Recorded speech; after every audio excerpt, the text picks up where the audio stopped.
Yes, we are live. Good day, everybody. This is Jack Napier, and this is Red Pill Reads number 12. And I have a very special guest today, and I've mentioned it before. There is nothing I can say that hasn't been said about this man already.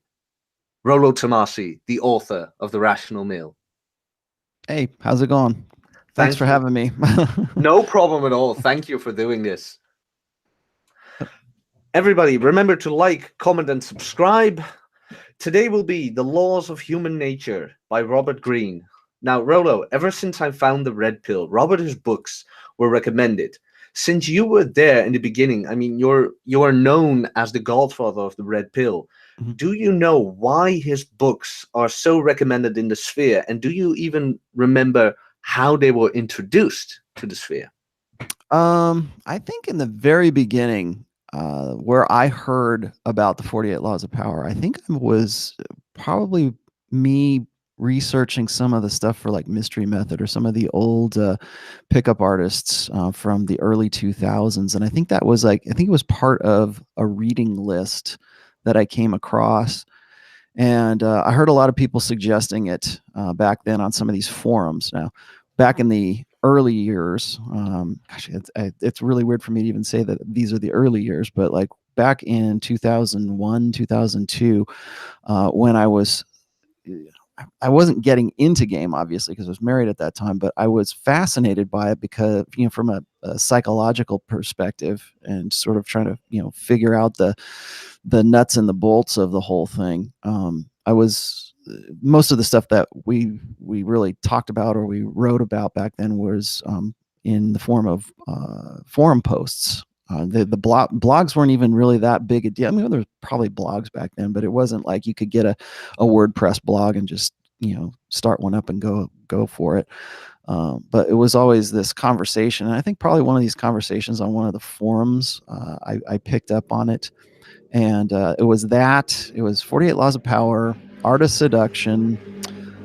It was The Red Queen, Selfish Gene, and there might have been one or two other ones, but it was part of that. And I think the one that spoke to me the most was the 48 Laws of Power, because, and I'll tell you that I think one of the reasons that it's so appealing right now to the manosphere is because it's not just about seduction, it's about power dynamics. And a lot of people, I think, see it in different lights. Like there's the guys who see power as sort of a means of control or a means of directing their own lives a little bit more. I think a lot of people, the fear is that people will use the laws of power to manipulate other people or to hurt other people or to just find out how they can achieve their selfish gains or something like that. And so people tend to tell you, oh, that's the devil's book, or you don't want to read that. And then there's the people who read it and see it for what it is.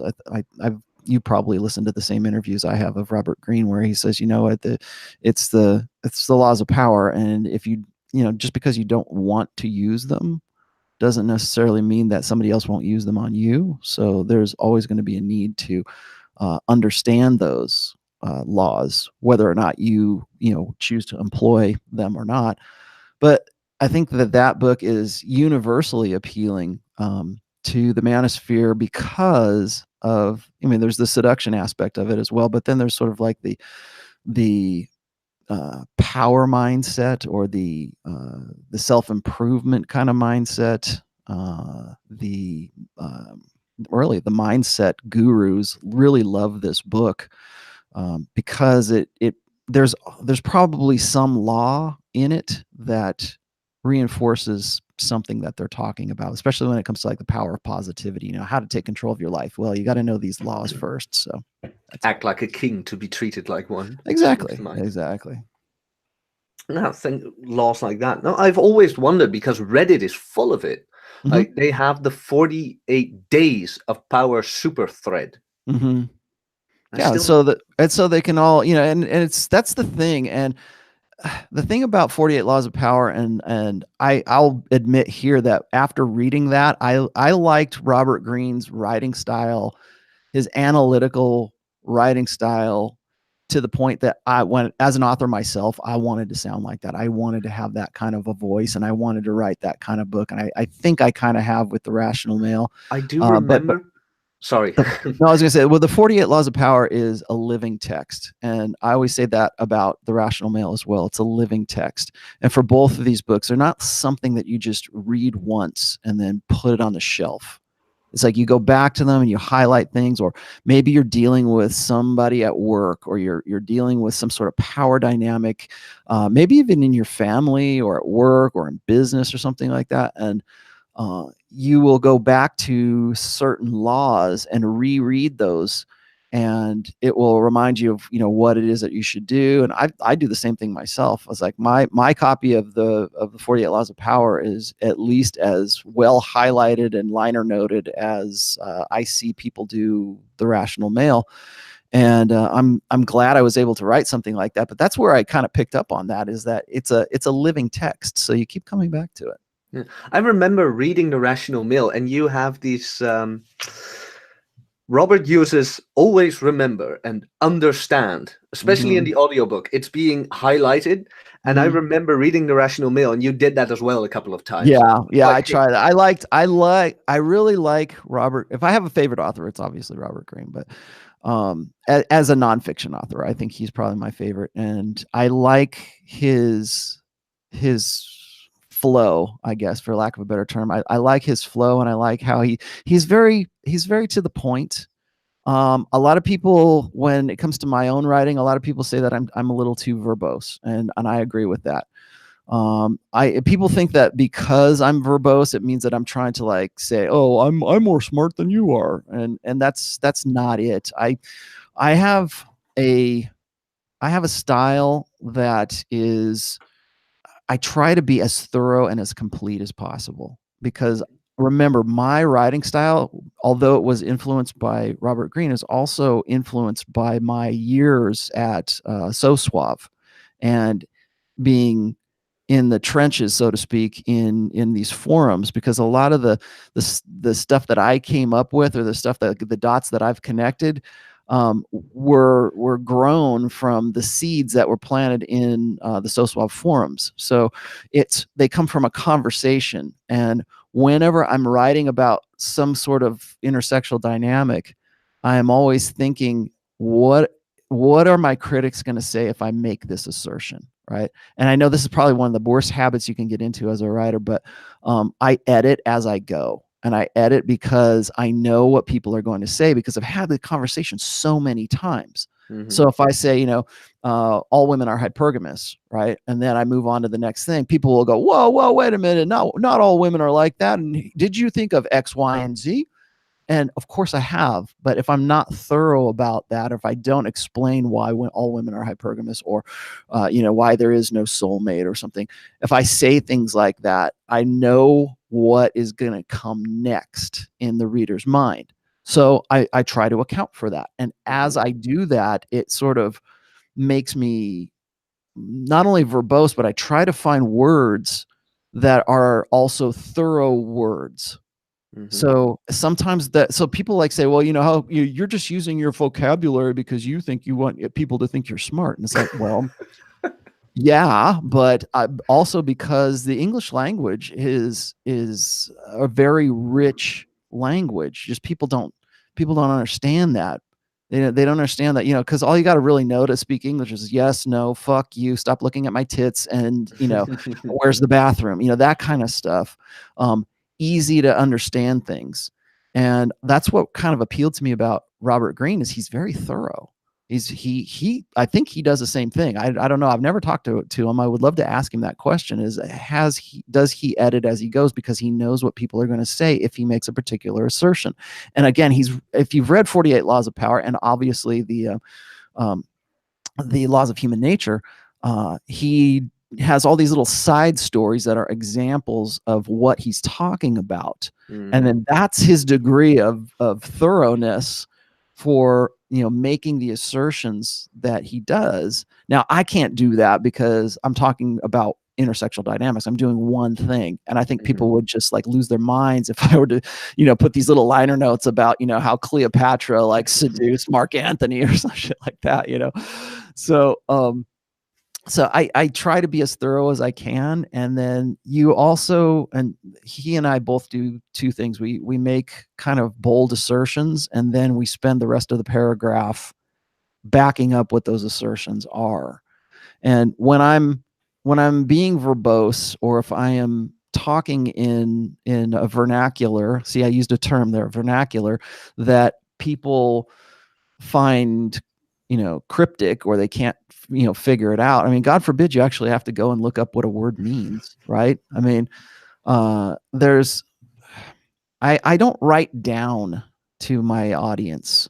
And a lot of people have always said, hey, could you like produce a Cliff Notes version of the Rational Male so I could just understand it, so that I could just, hand it to my friends, and then, then they could go, like, they want they want a simplification of it, of a very complex subject, really, human intersexual dynamics and human interactions and stuff. They want a very nuts and bolts. Like that's one of the things that I really disagree with Dr. Jordan Peterson about, is he tends to, like, in his book, The 12 Rules for Life or whatever.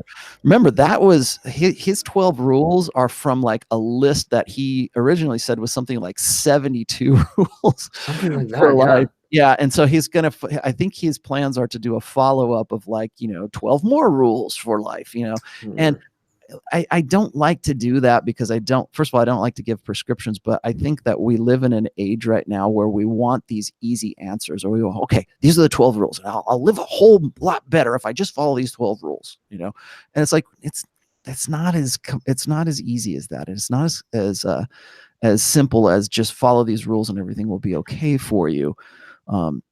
There's a lot more to it than just that. And I don't write down to my writers or to my readers. I expect a certain degree of awareness, or at least intellectual curiosity, right? So if you're reading my book, a lot of people will say, well, I started reading The Rational Male, and then I had to put it down, and then I kept coming back to it because I couldn't stop thinking about the stuff that you were talking about. And so because the content and because what I talk about is so engaging, even if you have to work your way through some $10 words, you're still getting it. And I think because I use those words, it's more complete. It makes you think, because Yeah. I'll be honest, a couple of times when I read the book, I was like, what does this mean? What does that word mean? Mm-hmm. And you want to understand what you're saying. Mm-hmm. Well, And there's a when I was in college and I was taking English classes in college, and my daughter is a journalist or journalism major. And one of the things that they tell you in journalism and communications is that when you're writing for a large audience, you should always write for an 8th grade reading level. And I've always disagreed with that.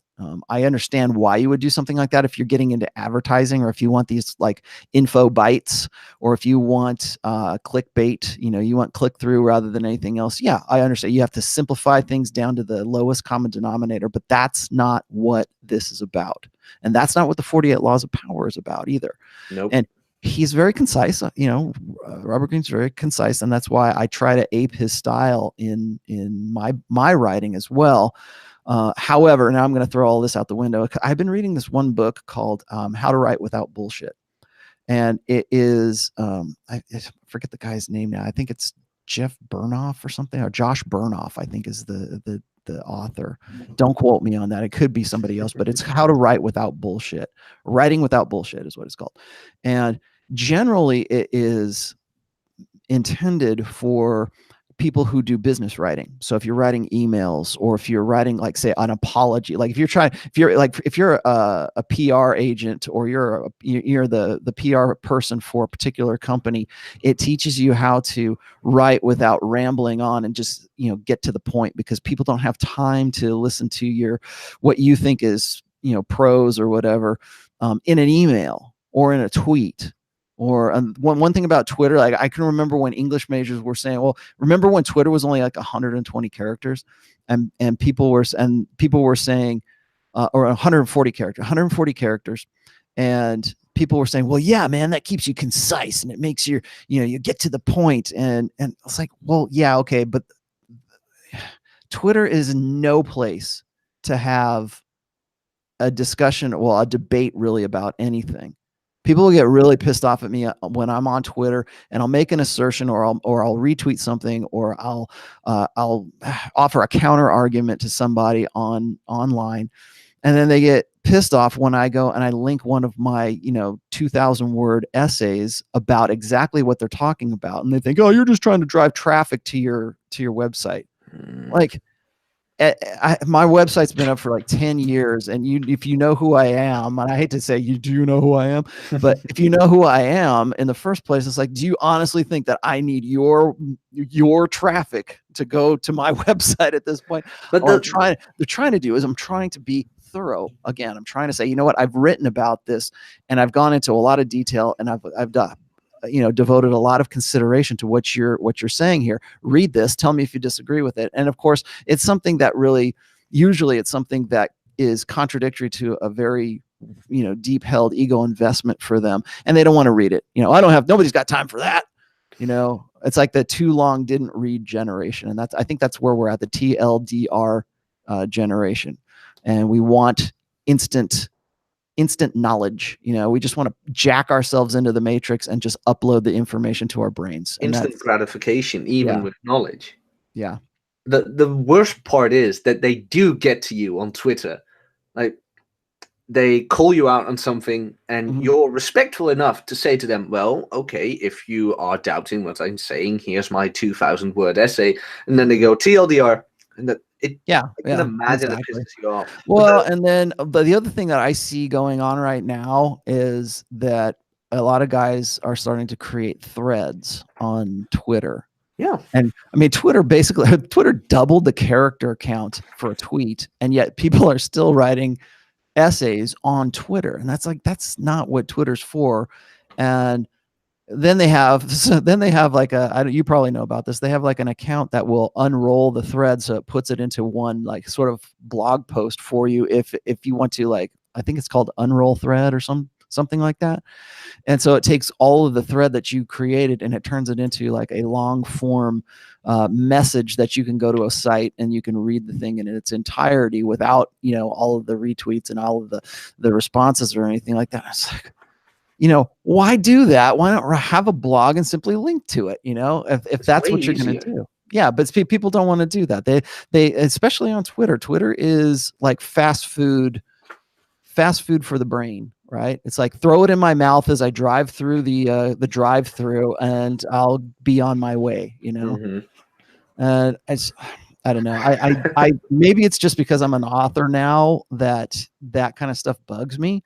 Because a lot of guys, a lot of people, like a lot of authors, like Jack Murphy is a good one he's a good example for this. His book is called Democrat to Deplorable.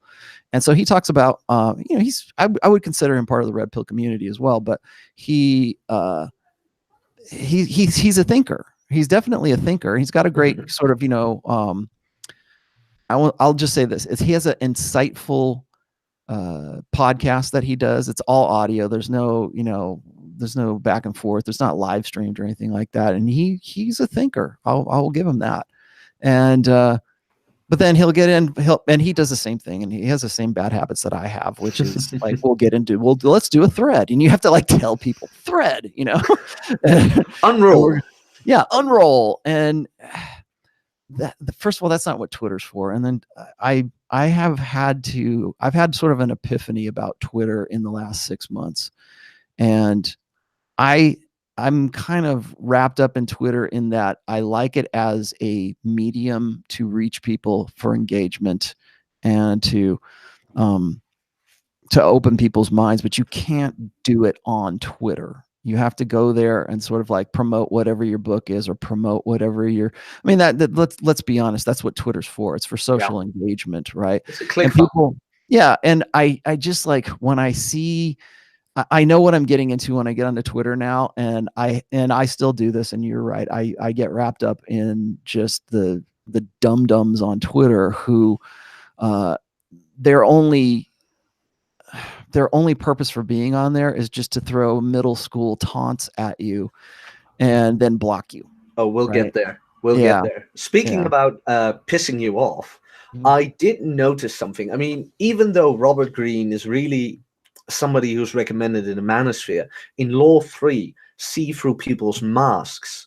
I was wondering, did you have an issue with Robert, his description of the toxic male? Literally his Okay, so words. you're talking about the laws of human Yeah, nature, yeah, yeah, right? laws Okay, of human okay, nature. because the third law of power is a whole lot different than that. Yeah, I know. That one's trust more in enemies Okay, than his friends. The second so one, say less than necessary is the third one, I believe. right. No, I noticed he uses this stereotype to describe insecure men. So I was wondering Hmm. what your thoughts on that were.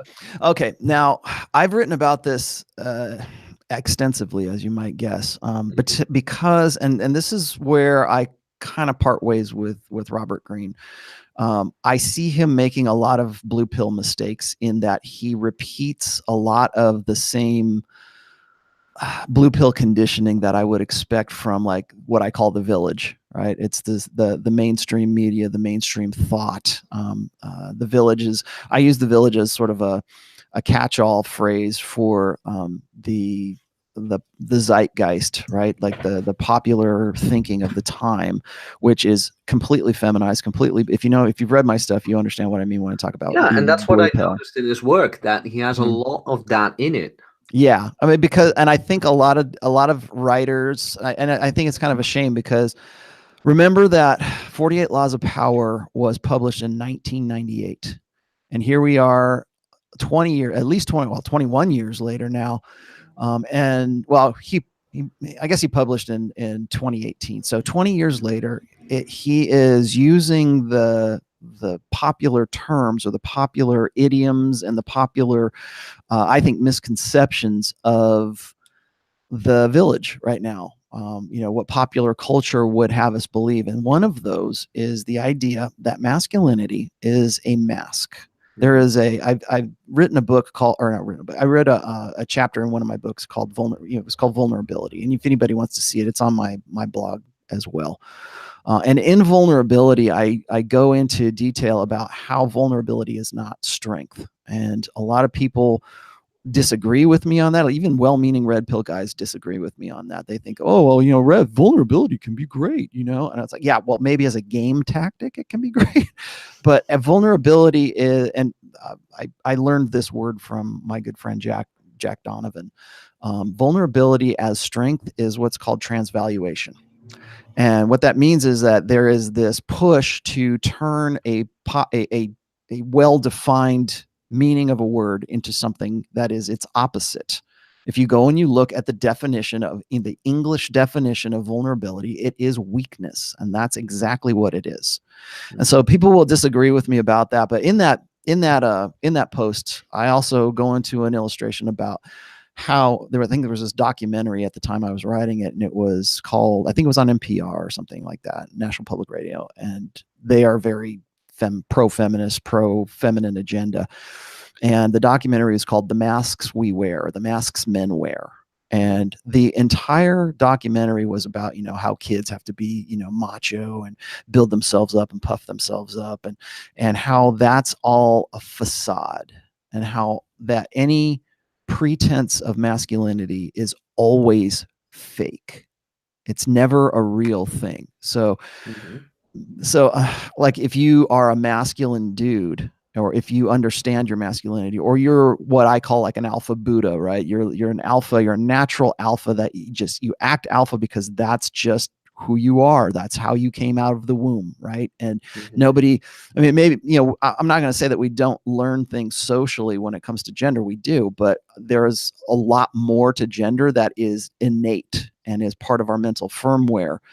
And so what I see happening here is I see Robert Greene kind of adopting this idea that any kind of masculinity is false, it's a mask that men wear, and that if they were really true to themselves, they would admit that they're really feminine, that they're really they're really more emotional than they really are. right? Or men need to, we've heard this ever since the sexual revolutions. Men need to get in touch with their feminine side. And we have gone from get in touch with your feminine side to the feminine side of you is the only real side of you. Yeah, you And get to see that a lot more. You see women proudly stating that their 4-year-old son is actually a girl, and mhm, they're already having the transition. This is a right. 4-year-old boy, Yeah. and it is legal for the parents to do that. Mhm. And then in Canada, it is illegal by law for parents to say no to gender dysphoria. Mhm. Yes, I 100% agree. And if you read if you read The Red Queen by Matt Ridley, there's a section in there where he describes how, and this is not just human beings, this is in any animal population, how in a animal population, if it is more advantageous to be one sex or the other, that is what you will see that population lean towards. So if you look at, say, China, for example, when they had the one-child policy, it was more advantageous for families to have boys. And so, because the idea was is that that boy could grow to maturity, become, more than they could be, the parents could be, the fantasy, of course, is you'd be like a high-powered business person or whatever, or would bring fortune back to the family, would bring money and financial resources back to the family so that the mother and the father could live a better life. That was the idea. And so you have, and because there was such overpopulation, China was saying, okay, you're only going to have one kid by law. And if you have more than one kid, well, you can, it's heavy penalties for you to have more than one kid. So you have these families that are drowning girls or like aborting girls so that they could have a boy, because they think that that was more advantageous. Well, here we are, 30 years past the one child, maybe 30 years past the one child policy, and now it is more advantageous to have a girl because of the empowerment and narrative, because women can go do anything and take on the world, girl power, right? And consequently, you have an excess population of boys in China to the tune of about 40 million extra males in China.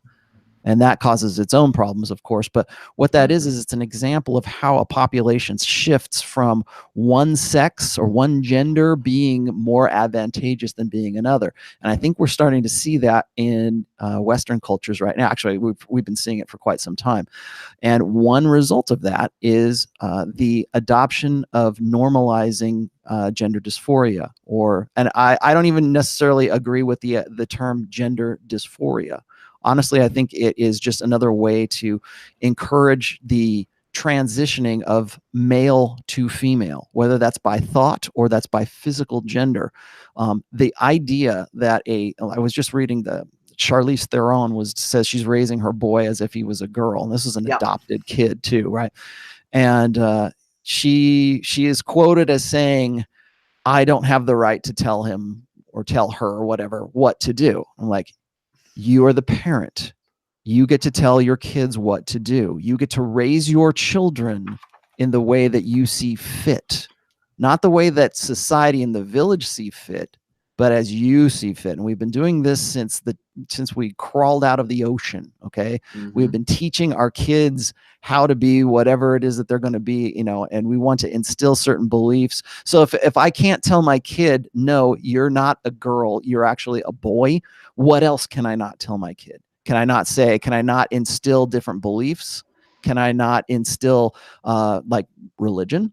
Can I not raise my children with certain values that are contradictory to the zeitgeist of the time? Because that's where that ends up.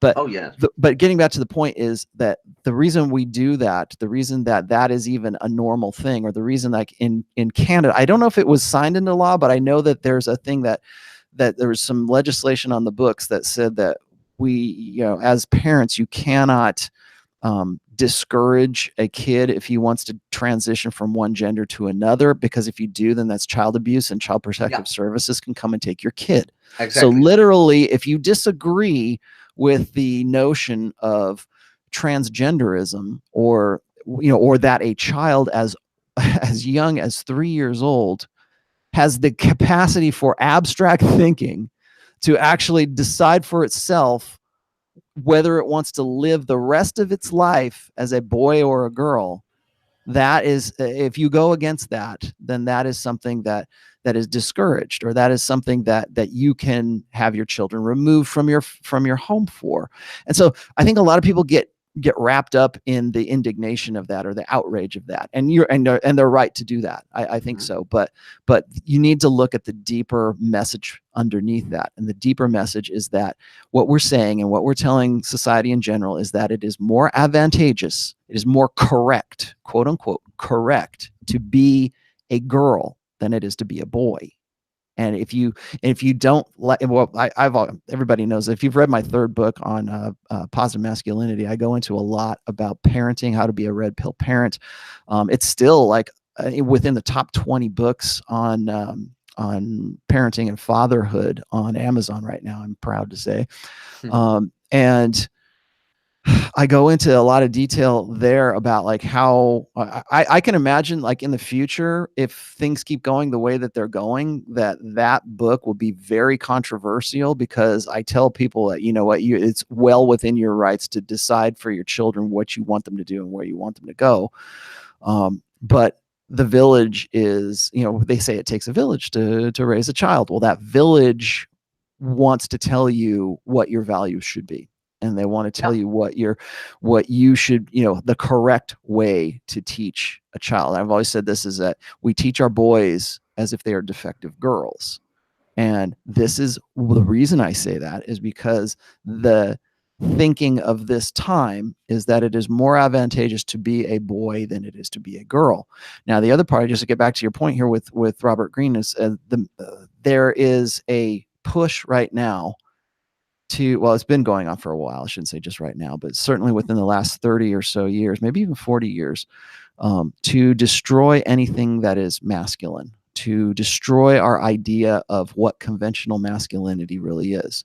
And half of what they're doing is removing men and removing masculinity from the conversation. And this is how it is done. And this is how unfortunately, this is how Robert Greene is doing this, because he's piling on with the idea that anything masculine is a mask. It's a facade. It's a masquerade. It is not true.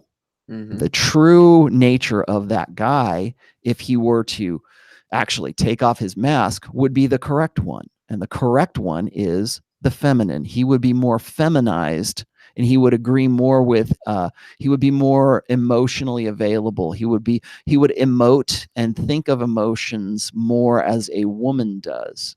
And I think it's really tragic that he's jumping on this, because what it does is it disqualifies men from masculinity. Like it disqualifies them from ever saying, you know what, I'm a masculine man, and this is how I'm going to live my life. And this is not a facade. This is exactly who I am.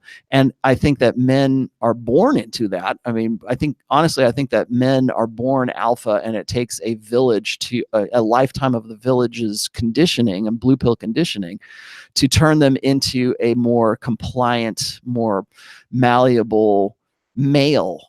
And that's what I think we're seeing a lot in society right now, is we're removing the man from the conversation. We're removing the word MAN from our language. We're removing masculinity, or we're either removing masculinity entirely from our public discourse, or we are disqualifying it. We're saying it's not legitimate. And that's what I think Robert Greene is doing here by saying, see through the masks that people wear. Well, that's all a judgment call at that point, because what is legitimate? What is authentic? Is it, because right now he's saying in that chapter, he's saying that your masculinity is a facade, but he's also saying that it is inauthentic. You're not being an authentic person. Because if you were, you would drop that facade and you would be more like a woman. You would emote like a woman. You would relate like a woman. You would talk like a woman. You would think like a woman, because that's the only legitimate way to think. That's the only authentic way to be a human being, is to think more feminine.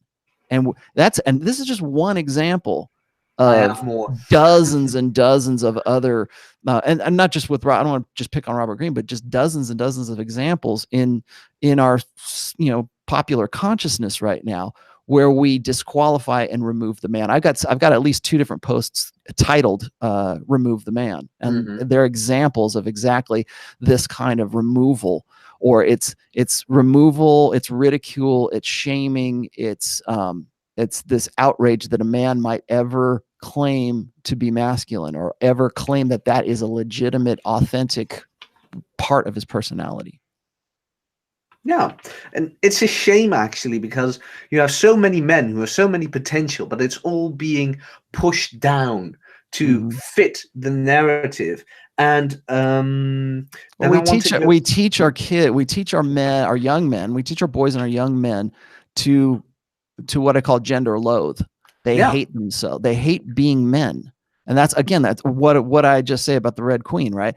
It is it's not an advantage to be a man right now. It's supposed to be like Adam Carolla has this book, and granted it's a comedy thing. He's got this book, but the title of the book is "In 20 Years We'll All Be Women," and he's not too far from the mark there.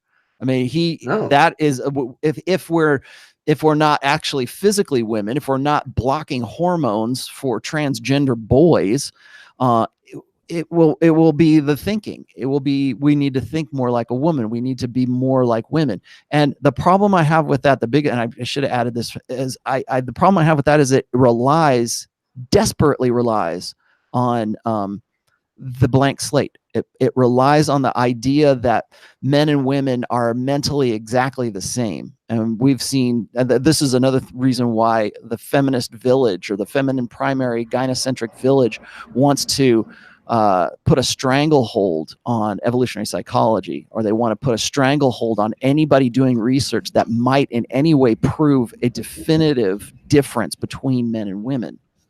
And so we see that in our academics right now. So if you go and you want to give a speech, like Steven Pinker, for instance, he wants to go and say, here, I've done this research, and here's the differences between men and women. I just read this article about how they've done. I'm hoping I'm getting this right. fMRI scans of boy babies and girl babies in the womb.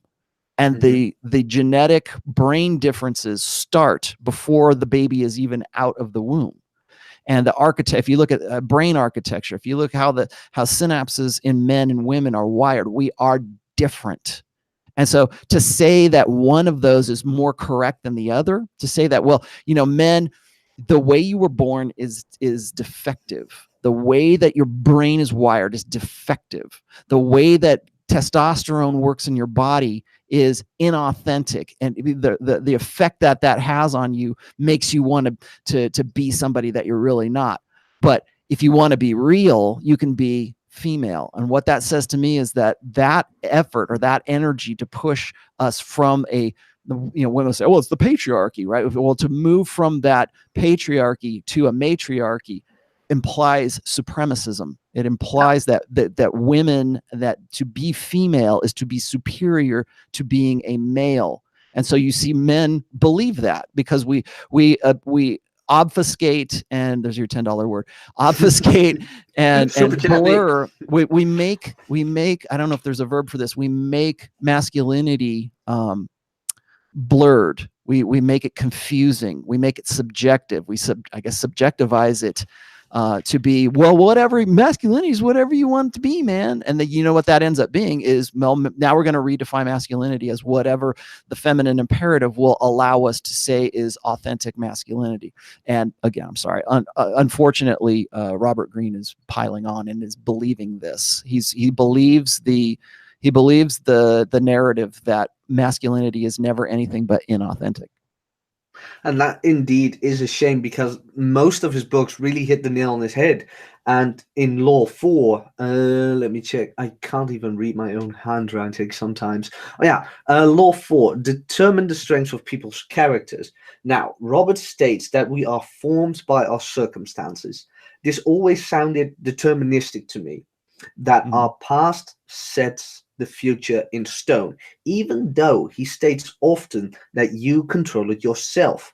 And in what level can we recreate ourselves? How much does our past nature determine the future? And as Mhm. you mentioned, or no, not sorry, um, I've noticed that when he does talk about things like that you don't have to let your past determine your future, he does use a lot of women examples, even Mhm. in law, and that was, I believe, God damn it, sorry, that was chapter 12, the law of gender rigidity.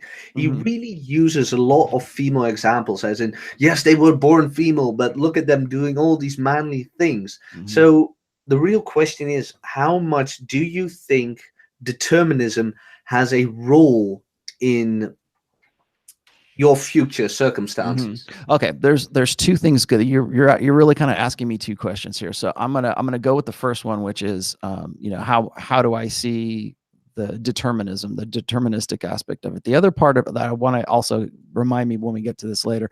I also want to say why he's using women and he's using the female as the primary examples in these. So first off, I am not a firm believer in anything terribly deterministic, and a lot of people might find that surprising because I use Evo Psych as a lot of for a lot of basis for a lot of the premises and the things that I talk about.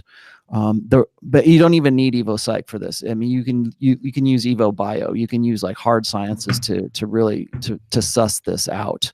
Um, as I was saying, just in that last little segment, there is, I don't believe in determinism, but I do believe that we are born with certain innate aspects of our nature. Okay. Mhm. Uh, I'll give you the real easy example here, and this is, as most of my readers know, and probably you do too, is that I have a behavioral psychology background. I know. And one of those things, and if you read Steven Pinker, The Blank Slate, if you read a lot of these, David Buss is another good one too. If you read these guys and you understand the differences between men and women, and that you understand that they are innate differences, there are parts of us that are set in us at birth. So if you want to say that that's a deterministic, that's one thing. But like I use this example of like human beings as being a computer. Okay, we have our hardware, which is our bodies and everything. We have um, our firmware, which is the the idea or the proclivities that we have that are written into our brains at birth. And then we have our software, which is whatever our beliefs are and whatever, like it's nature versus nurture, right? The nature side would be our firmware and the nurture side would be our software. Now that software can be influenced by a lot of different things. It could be religion, it could be society, it could be your family, it could be, God forbid your parents actually have some sort of influence on you in your, in your life, right? So there's that aspect. And I think that software, human software is something that can be changed over time and reprogrammed by either yourself or by other people or an experience that you had. One thing that I have learned as, being, I don't want to call myself a behavioral psychologist, but at least studying behavioral psychology, is that personality is not set in stone. There are things that can change in your environment that will change your nature. If you don't believe me, ask any guy who comes back from deployment in a combat zone who has PTSD when he comes back. Okay. That guy goes out into the field, one person, and he comes back as another person. So Mhm. there are and I hate to use that as the example, but that is one example of how your experience and trauma can change your personality and change it. This is one of the reasons why I really strongly disagree with things like the Myers-Briggs test or anything that categorizes personality as as set in stone, or something that maybe not set in stone, but like is a more permanent part of who you are. So Mhm. there's that's the software side of it. The other side, that the side I focus on primarily, particularly in the red pill and in my own work, is I use this term a lot: evolved mental firmware. And what that means is the proclivities that are born into you as a human being either male or being either female. And as I said before, it's, science is showing right now that those proclivities and that hardwiring, that firmware that's built into us is something that happens even before we even come out of the womb. So I'm going to give you another easy example here. The easiest example that I can throw out is, let me preface it with this. There's a really great video by Dr. Steven Pinker. Okay. And now Pinker is a frustrating kind of guy for me because he has all these great answers that are kind of in his lap when it comes to the studies that he's done and the evidence and everything else. And he's really kind of focusing on more societal issues. But back in the day when he was sort of debunking the blank slate, he did a lot of research on the differences between men and women. Now, one of his, you can go search this on YouTube because he's done a lot of talks at different colleges about this. Yeah, also his, right? Boy Crisis is another really good one. Another dude who is very frustrating for me is Dr. Warren Farrell, but I'll get to him in a minute. But Pinker, if you go and you look up these talks, he's talking at various colleges and he's describing the differences between men and women. And a few of those differences is that men tend to be interested in things and women tend to be more interested in people. Men tend to communicate in a different fashion than women do. When men communicate overtly, women communicate covertly. We'll talk about that in a minute. Women tend to have a greater facility for communication. They pick up on subcommunications. They talk more than men. They tweet more than men. They text more than men. They communicate more often than men do. And women will get together with their girlfriends for the express purpose of just communicating. Whereas for men, we do it overtly. We're concerned with the content of the information. It's information based, whereas women are more contextual based. How did the information make them feel? Men is what was the content of the information that is being related. So that's another one. So those are there's a couple of examples. The other thing is men also tend to be better able to understand spaces and physical, spatial recognition, like better depth perception. And as much as women want to laugh about this, we have a better sense of where we are in the world. We have an internal kind of map as understanding where we are at any given time. Although women want to say, "Oh, men are afraid to ask for directions or some shit like that." And it's like, well, yeah, the reason for that is because it goes against their internal understanding or their internal proclivity to know where they're at. And so those are a few examples. I thought it was really interesting. The one I use a lot is that men tend to be more interested in things. Women tend to be more interested in people. Men, when I talk about the differences in concepts of love, men tend to be more idealistic when it comes to love. Women are more opportunistic, and that is defined by our biologies. But and last but not least, this is the easiest way I can describe mental firmware, which is when a boy comes out of the womb and he's like, say he's able to walk, he's able to run around. Boys have a much better, have a natural innate proclivity to throw an object. They can huck a rock at a rabbit and kill the rabbit, so they can, it's like the hunter-gatherer kind of thing. Coming out of the womb, the boy has to be at least somewhat accurate. So it's this natural. It's natural for a boy to put his shoulder into the throw and to be more accurate with throwing objects. Okay, well, big deal. What does that make any difference in 2019? Well, that's one example of a lot of other innate proclivities that boys can do. Now, here's the thing. So you have this firmware for a boy who can throw a rock. That's like, how we say, don't throw like a girl, because girls don't innately know how to throw like a boy. They don't know how to be as accurate as a boy. Now, can you teach a girl to throw a rock or throw a ball or be a pitcher or whatever? Can you teach that girl to not throw like a girl? Of course you can. There's plenty of softball pitchers and there's plenty of baseball pitchers who are girls, or little league girls who are pretty damn good pitchers. But the fact remains is that they were not born with that knowledge. They weren't born with that innate proclivity. They were taught that because the software was the hardware, or excuse me, the firmware was changed by the software.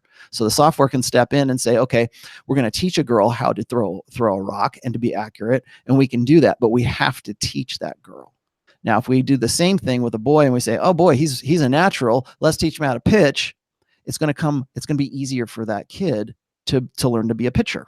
Mm-hmm. And because he is male, those are innate proclivities that are distinct to each sex.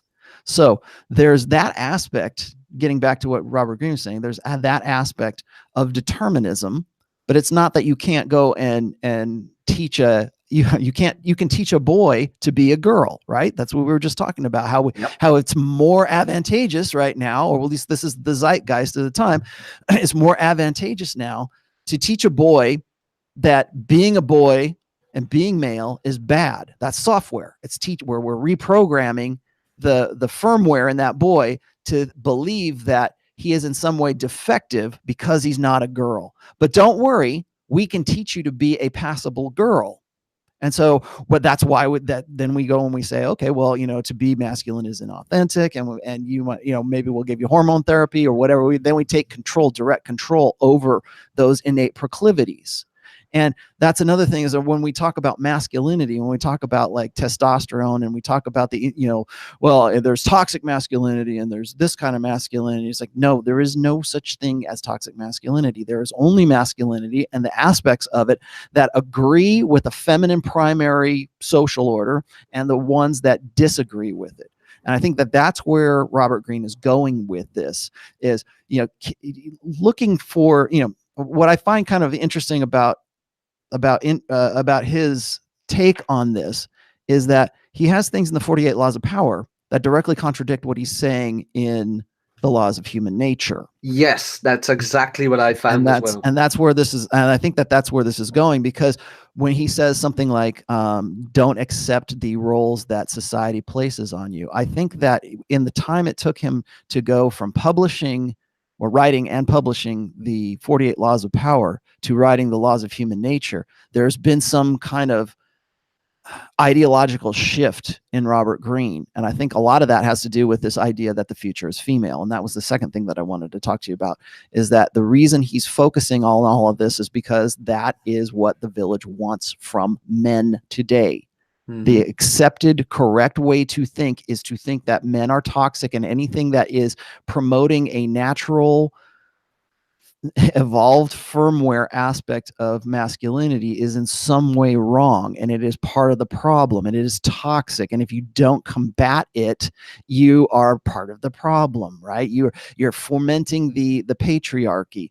You are reinforcing quote unquote toxic masculinity. And I think that a lot of his writing, particularly in this book, it's leaning more towards that because the future is female, right? Because we want to believe that, or he is now on board with the idea that the future is female and female is correct. Mm-hmm. Right? So female has to be correct, and he wants to make sure that he is on board with that. How else do you sell a book like this? I've said this in like when I was at the 21 convention last year. Mm-hmm. I did a State of the Manosphere address, and this was actually part of that, is that going forward from 2019 into 2020, you are going to see that the social narrative, the social undercurrent is going to be about ridiculing men. It's going to be all about misandry. It's going to be ridiculing men. It's going to be hating on men. It's going to be demonizing men. It's going to be shaming men. Those are going to be the messages that we're going to get, right? And mm-hmm. right out the gate, right as soon as January 1st, 2019 hit, then we get the APA ruling from the American Psychological Association saying that traditional masculinity is a psychological disorder. There's something wrong with you, right? We're going to delegitimize actual masculinity, the masculinity that has been responsible for creating the Western culture that I'm typing out on my computer, this APA ruling on, right? That is all wrong. That is disingenuous. That is all inauthentic, because if it was authentic, men would think more like women. And so Yeah. you have that with that. So that you got that. Then you got the Gillette commercial. Then you've got the Converse commercial. Then you've got all of these. And then you've got Captain Marvel, right? Then you've got all of this, everything. And even Brie Larson was quoted as saying 2019 is the year for intersectional feminism. Yeah, Well, I'd like to get into that. Why 2019? Why not 2014? Why not Re-election. 2025? No, it's now because they want to get to 2020 in the election cycle, and they want to demonize men and masculinity to the point where it will seem like a moral imperative for any man or woman to vote for whoever the female candidate is when the time arrives. And I think, unfortunately, again, I think that we're seeing Robert Greene piling on with this. So why, I don't know, because he's a very successful author, and I have to imagine he's got quite a bit of money, and he doesn't, he's got FU money, I'm sure, and doesn't have to worry about things like this. But I think maybe this is just, maybe he's been infected. I don't know. Well, two things about that. One is, yes, we see a lot of men being turned into boys. Also, I see a lot of women who they try to transform them into men. And why Robert is doing this? Well, I'm not sure. Nobody's really sure, but I'm Alex Jonesing this one. We're talking about the author of the 48 Laws of Power, and he describes, which one was it again? Know who you are dealing with and think as you like, behave as others. Do you think he is applying his own laws of power right now so this book can still come out? I think because I've listened to a lot of the interviews about Robert Greene back in the day when 48 Laws of Power first came out. And you got to understand that Robert Greene wasn't a author in the sense that we know him prior to the 48 Laws of Power. That was the book that put him on the map. That's what made him a real author. That was the only book he had ever written at that time. Prior to that, he was like a copywriter, or I think he might have wrote some short stories or something. He wasn't Robert Greene. He wasn't Robert Greene, the author, until 48 Laws of Power came out. And I 50 jobs or something. Yeah, exactly. Yeah, he even talks about that quite a bit, how he had, and how a lot of those 50 jobs were contributing to his view on power. And that's why it was such a great book. That's why it was such a landmark book, because he didn't have there was no pretenses for that. He was writing from his experience, and he was writing from, he'd never been an author before. And he's like, what the hell? I'm going to write the book that I want to write. And so he put that down. Now, he's had other books since then, of course, Mastery, which I thought was fantastic. Art of Seduction. Okay. I think really, if you look at the Art of Seduction and then you look at Laws of Human Nature, you can sort of see how he prioritizes the female above, or the feminine above the masculine. But seduction is not just about, running game. It's not just about pickup artistry. It's also about, like, there's seduction for political gain. There's seduction for financial gain. There's a lot of seduction can be used for a lot of different things. But I think that when he was writing 48 Laws of Power, he was more, I want to say, sincere, because he didn't have anything to lose. He didn't have any reputation to defend. He didn't say, okay, well, I got to make this book better than the last one. He was just writing what he believed, and there was no, oh my God, I can't believe he wrote this, right? Oh my God, I can't believe he said, never, don't put too much trust in friends, and you learn to use enemies, that kind of stuff, or get other people to do the work for you, like those kinds of things. He wasn't worried about that because he wasn't anybody back then. But now he is somebody, and he has to make this book. And I think he said something like it took him like 3 or 4 years to put this book together. So he'd been doing this for quite some time, but he's been doing it in the age of Me Too. He's been doing this in the age of the future is female. He's been doing this in the age of it's her turn. He did this in the age where Donald Trump, the man, the hyper masculine archetype of the patriarchy that is the most despised, hated aspect of masculinity, beat out the archetypal feminist, female, and the role model Hillary Clinton for, super hyper angry feminism, he beat her. And so he's writing all of this in this time frame.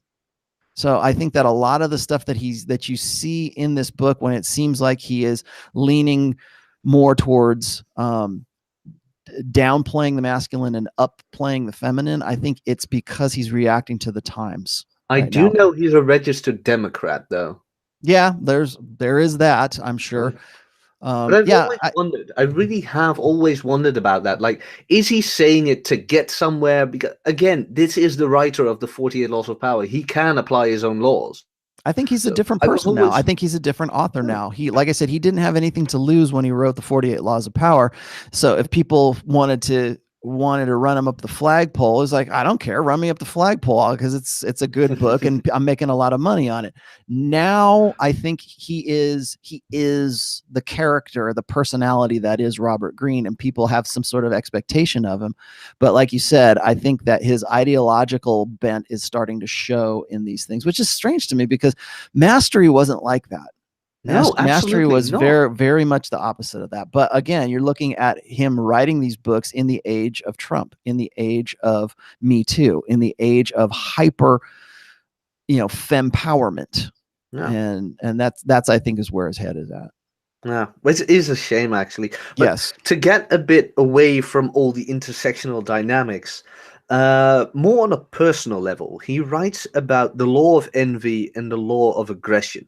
Now, to me, and I can't believe I'm really saying this, but as we just mentioned, the 48 laws could be seen as a praxology, as is the laws of human nature, as in where the red pills into intersexual dynamics. You could see Robert Greene's work as, and yes, I'm really saying it, real social dynamics. I really think this is more real social dynamics than RSD. Yeah. But a huge eye opener to me in his books was that when people make snarky remarks or just trying to downplay you or straight out insult you, it comes from envy and jealousy. And I was wondering, even before the 48 laws, how did you find this out in your own life, and how did it change it? And also after, Robert. I don't think, like, I understand that he wants to think that this is a law of human nature, like criticism and all this other kind of stuff comes from envy or jealousy. That can be the case, but sometimes criticism is because you care about somebody. Like, people always give me grief because they think that if I would just change my tone, right? If I would just make the red pill a little bit more palatable, if I sugarcoated things, then women would really like me, right? Or, women would agree with this more if you just were, put a ribbon on it and a bow and handed it to them. And I think that while I do agree that a lot of criticism and a lot of harshness, but I think a lot of that comes from jealousy and can come from envy, but it doesn't necessarily always have to be. That's why I don't think it's necessarily a law per se, because a lot of the stuff that, like, whenever I am critical of men like to say, like, men would want to say, well, you're just, or like, for I'll give you an example. I was critical of Dr. Jordan Peterson long before it was cool to be a critic of him. And I did it because I really liked what he had to say in the beginning. I was drawn into it. I thought, oh, he's saying some pretty good stuff. It seems like it's pretty red pill. He seems like he's on top of his game. And now that I know a little bit more about the guy and he's shown his true colors, then, and everybody else is seeing this, they're kind of souring on who he is, if not what he says. But back in the day, this was like just about a year and a few months ago. One of the reasons we actually started the Red Man group was the original video was so that we could address a lot of the, because people were giving us a lot of counter criticism for criticizing Jordan Peterson. So we went online and we started a YouTube channel and we started talking about that. Was actually the first Red Man group that we did. Group 1, I remember. And my main concern, or my main criticism with him was that he's not really red pill. And he's not red pill, at least in the sense that he understands intersexual dynamics. He only understood hypergamy from from the side of beta bucks. He was completely oblivious to or just dismissal of the alpha fuck side of it. Okay, I don't think he was thorough, and I think he did that for a reason, because he was trying to appeal to a broader audience. You know, he didn't want to seem too like sexist, I guess, or he didn't want to believe the innate visceral nature of his own wife, who he met when he was like 7 years old or something like that. He's still very much blue pill when it comes to women. And so we were talking about that. And the first inclination of anybody who was already invested in him would come back and they say, "Oh, Rollo, you're just jealous. You're just envious of his success. And, you know, he makes more money than you and he has a wider audience. So that's why you're criticizing him." Okay, well, first of all, no, it's not why I'm criticizing him, but it's interesting that that's the first place that people want to think that your criticism comes from, that it comes from jealousy, that it comes from envy.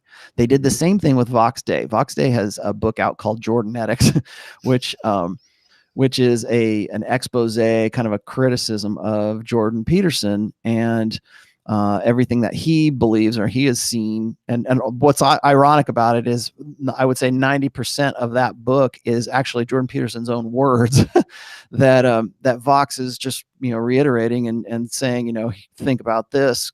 And he's done a lot of videos also being very critical. Well, what is the first thing that anybody says? They say, "Oh, Vox, you're just jealous of his success." Exactly the same thing that they told me.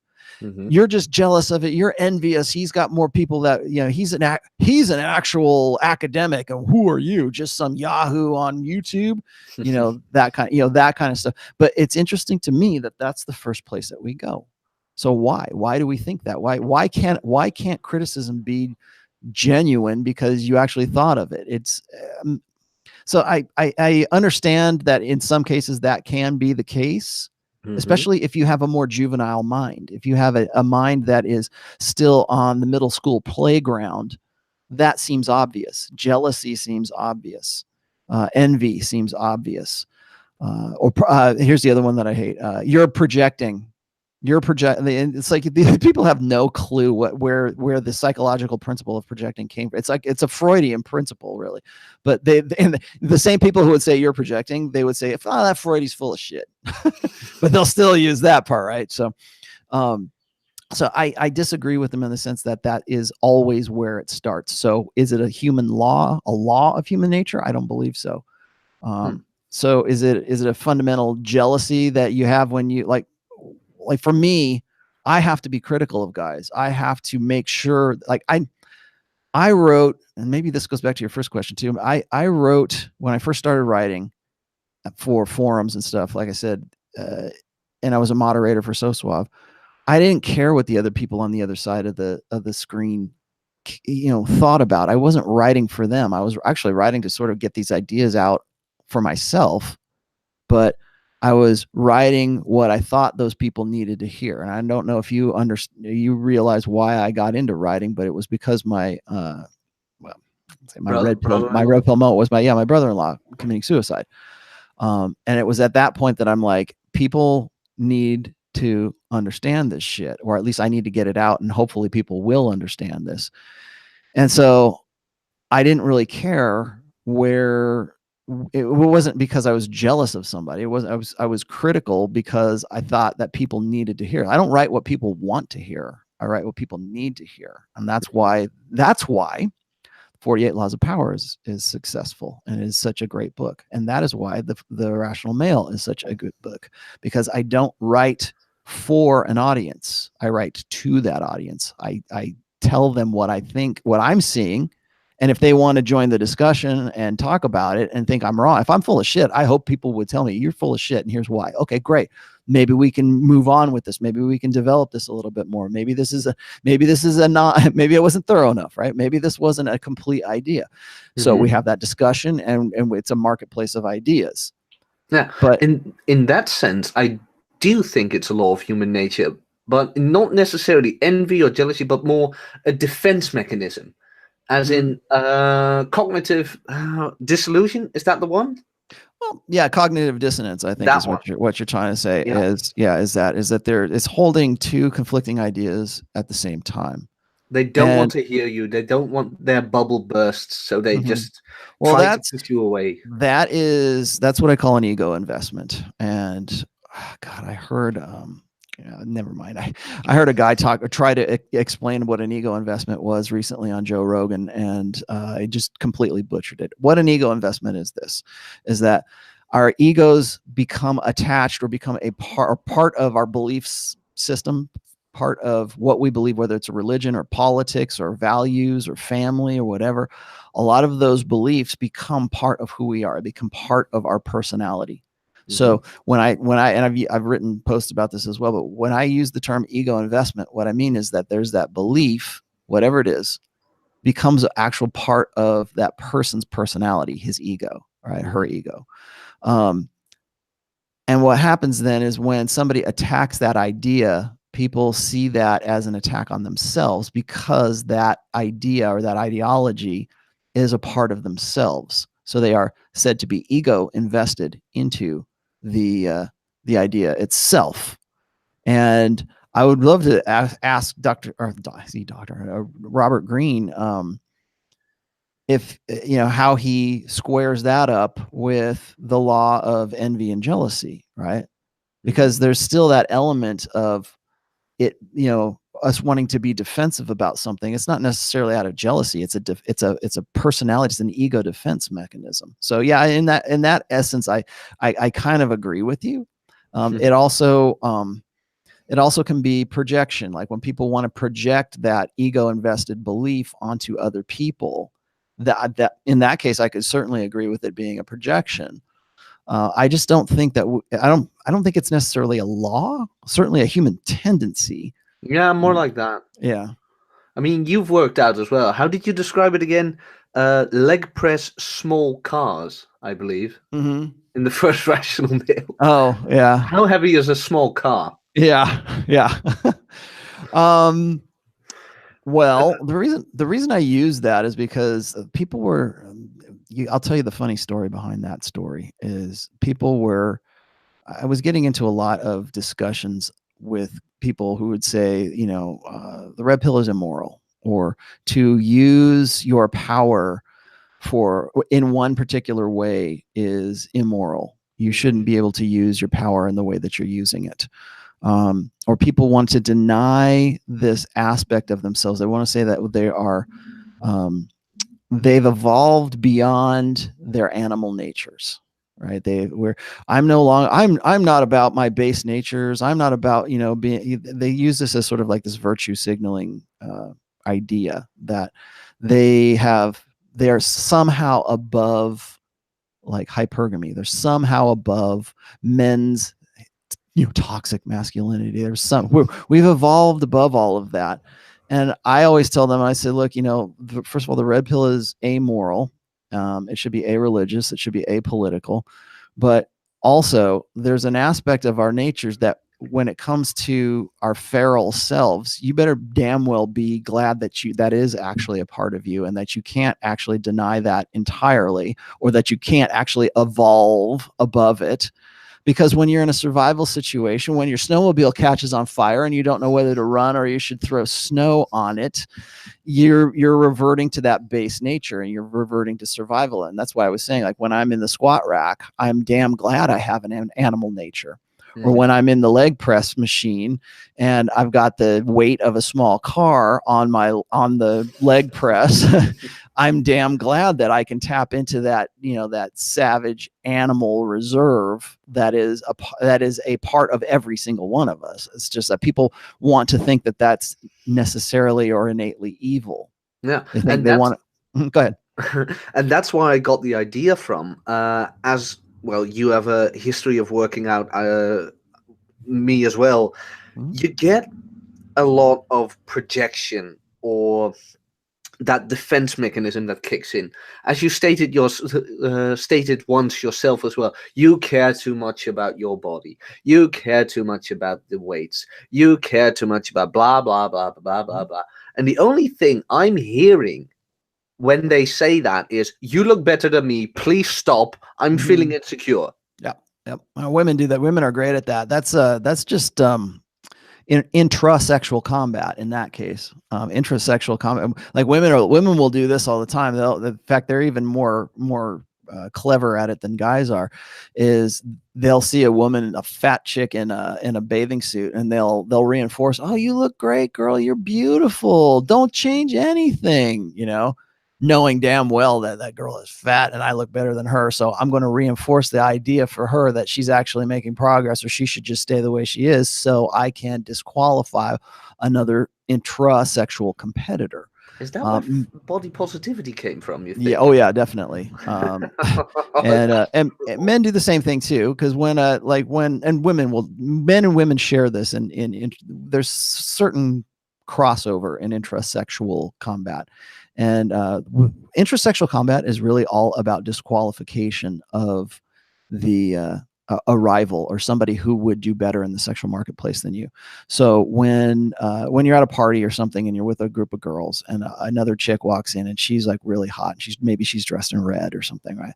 And she looks better than all the girls that are in your sort of peer group right there. The first thing they start going is, "Oh my God, can you believe she wore that? Oh, only sluts wear that," and so they'll start throwing this kind of stuff out there in an effort. Like they always say, women slut shame other women more than men ever. I don't even think men even slut shame anymore. God forbid we do that, because we'll end up, on Twitter and lose our jobs and lose our livelihood and get Me Too just for saying something like that, right? Mm-hmm. But it is women who slut shame more than men. And maybe this sort of dovetails into the jealousy or the envy side of things. So in this case, yeah, I would definitely agree with that. But it's not a defending of the ego so much as it is a disqualification tactic. Because if a woman can convince you that another woman who looks better than they are, who is a superior player in the sexual marketplace, superior to them, if she can convince you that that superior player should be disqualified from the game altogether, then that puts them at an advantage. That's really what intrasexual combat is. It's all about disqualification. So if a woman can say, well, she looks hot and all that, but and she'd probably be good in bed, but you don't want to marry that, or you don't want to put your dick in crazy, right? Or you don't want to, and it's anything in the world that they can find. Of course, they'll say she's a slut, right? Well, she's a slut because of any other, X, Y, and Z. But when you say she's a slut, what you're saying is she should be disqualified from any consideration that you have of actually going out with her, sleeping with her, and making her the mother of your children. I mean, from an evolutionary standpoint, that's what that shaming and that slut shaming and that disqualification amount to. Men do the same thing, though. Men, when a guy who is very good looking walks into the room, what's the first thing guys say? He's gay. He's gay. Yeah, he's gay. He must be gay. Only guys who look that good are gay. Now I know they're doing exactly the same thing. This disqualification. This guy might look like a great deal, but he'll never fuck you because he's into dudes. He's not into women. He will never be a father of your children. So don't look over here. Don't look at him. Look at me over here, because I'm heterosexual and I'm the guy that will have sex with you. Yeah. Now I finally have the confirmation that I look good, because I get that a lot. I'm not kidding. I get that a lot. Or if other gay dudes like hit on you and you, oh, sorry, I thought you were gay. No, but seriously, I get that from guys with dad bods. They're like, you're probably gay. And I'm like, dude, have you seen my arms? I can get any chick in this room. Yeah. Fuck off. You wish I was gay. So I mean, from that respect, I get what he's saying when it comes to like envy and jealousy and stuff like that. But is it jealousy, or is it just intrasexual disqualification? Yeah. So I can throw that one on the pile, but that's something that he's not going to address because it would be unflattering to the female. True. I just thought about that old mystery method reaction. Are you gay? No, I'm not, but my boyfriend is. Yeah, I really like that one. The downward pull, as in who you hang out with, you get infected with. Law 14, the downward pull. That made me think about the MGTOW community, as in they are right in why they do it, but the solution itself, just quitting altogether, like you can't fire me, I quit. I do think that a lot of guys who still have potential in the sexual marketplace get pulled down by the MGTOW philosophy. Mm-hmm. Yeah, I could see that. The other thing is that that also coincides with what is it? Do not pair yourself off with like the unhappy or the unlucky. I think it's Avoid law the number unhappy and 10. the Avoid unlucky. the, yeah. I think it's law 10. Is that, am I right? 11, I believe. 11. Yeah. And, because don't try to save the drowning man, because he'll often, pull you down with him. That's exactly this. That's really the one of those laws of power. And as far as making the connection to MGTOW, I could see that. I could see how that works. I can see that with a lot of things. I don't want to just like characterize MGTOW like that, but certainly, like, people would say that about the red pill. They'll say, "Oh man, you don't want to get involved with the red pill because they'll drag you down, man," or they'll like it's truthful anger. Right. That's RSD's thing. Is like they want to say that my writing is truthful and it's valid and it's definitely legitimate, but it'll make you angry, man. It'll kill your. It's a buzz kill, man. It'll kill your buzz about how great women are. You were right, by the way. It was 10. Yeah. So, I get that. I think if you want to talk about the MGTOW community, I think I have more in common with MGTOW than I do with the MRAs. I think MRAs are far more diluted than the MGTOW are, but both of those organizations, such as they are, they speak to men in a certain state of mind. Like when it comes to, like, maybe they're in a traumatic state right now, or maybe they got falsely accused of rape, or falsely accused of sexual misconduct. Maybe they are in a divorce, like, and I'm not going to say that the red pill doesn't do this too, because I've said this on several occasions, that unfortunately, sometimes the only time you can wake a guy up is when he's in the middle of, or just after a very traumatic, like, breakup, or a traumatic part of his life where his ego investments are being shaken, where his belief sets are being shaken, and he's questioning them on his own, and not necessarily because somebody else is saying that. That I think that's, like, for instance, the TRP, the red pill doesn't advertise. We don't go, "Hey, come on down to the red pill and we'll get you all fixed up." We don't put blog ads or whatever to get more people to come to the red pill. Usually when people find my blog or they find my book, it's because they're searching for, like, how do I get my girlfriend back, or my wife just left me, or the real nature of women, or what, these are just like search terms. I could probably go to my blog right now and look at, like, the different search terms for today, right? See what those are, and they're always consistent. It's always guys that are looking for the red pill. It's not guys going out and grabbing them and bringing them there. So what that says to me is that those guys are in a state of mind where they're receptive to that, because they're looking for an answer. They're looking for whether it be like to salve their egos, or to make the hurt go away, or to just find answers as to how did they get into the situation that they're in. Maybe they're in their second divorce and they're going, "Oh my God, I did this again. What was wrong with me?" Or how did why is it that women are like this? Are all women like that? And that's where and so they will find those things. And so I think, like, people always tell me, like they say, "Oh, you shouldn't come down on Dr. Peterson because he's bringing guys to the red pill," or you shouldn't talk bad about Roosh because Roosh will bring the guys to the red pill, or you shouldn't talk bad about, don't hit right, don't hit don't hit people even if you disagree with them, because eventually they'll find the truth in the red pill. And I was like, I only agree about that with just to a very limited extent.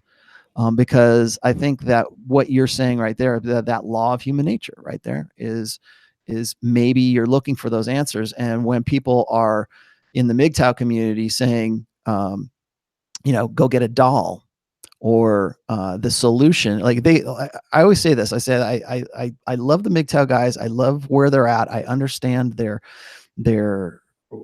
focus. I understand that, yes, I mean, this is where red pill and MGTOW cross over. I definitely believe that you should never make women the focus of your life, right? That's one of my maxims, right? Is a woman should only ever be a complement to a man's life. She should never be the focus of it. That right there, or mental point of origin, all of that coincide exactly with what MGTOW says.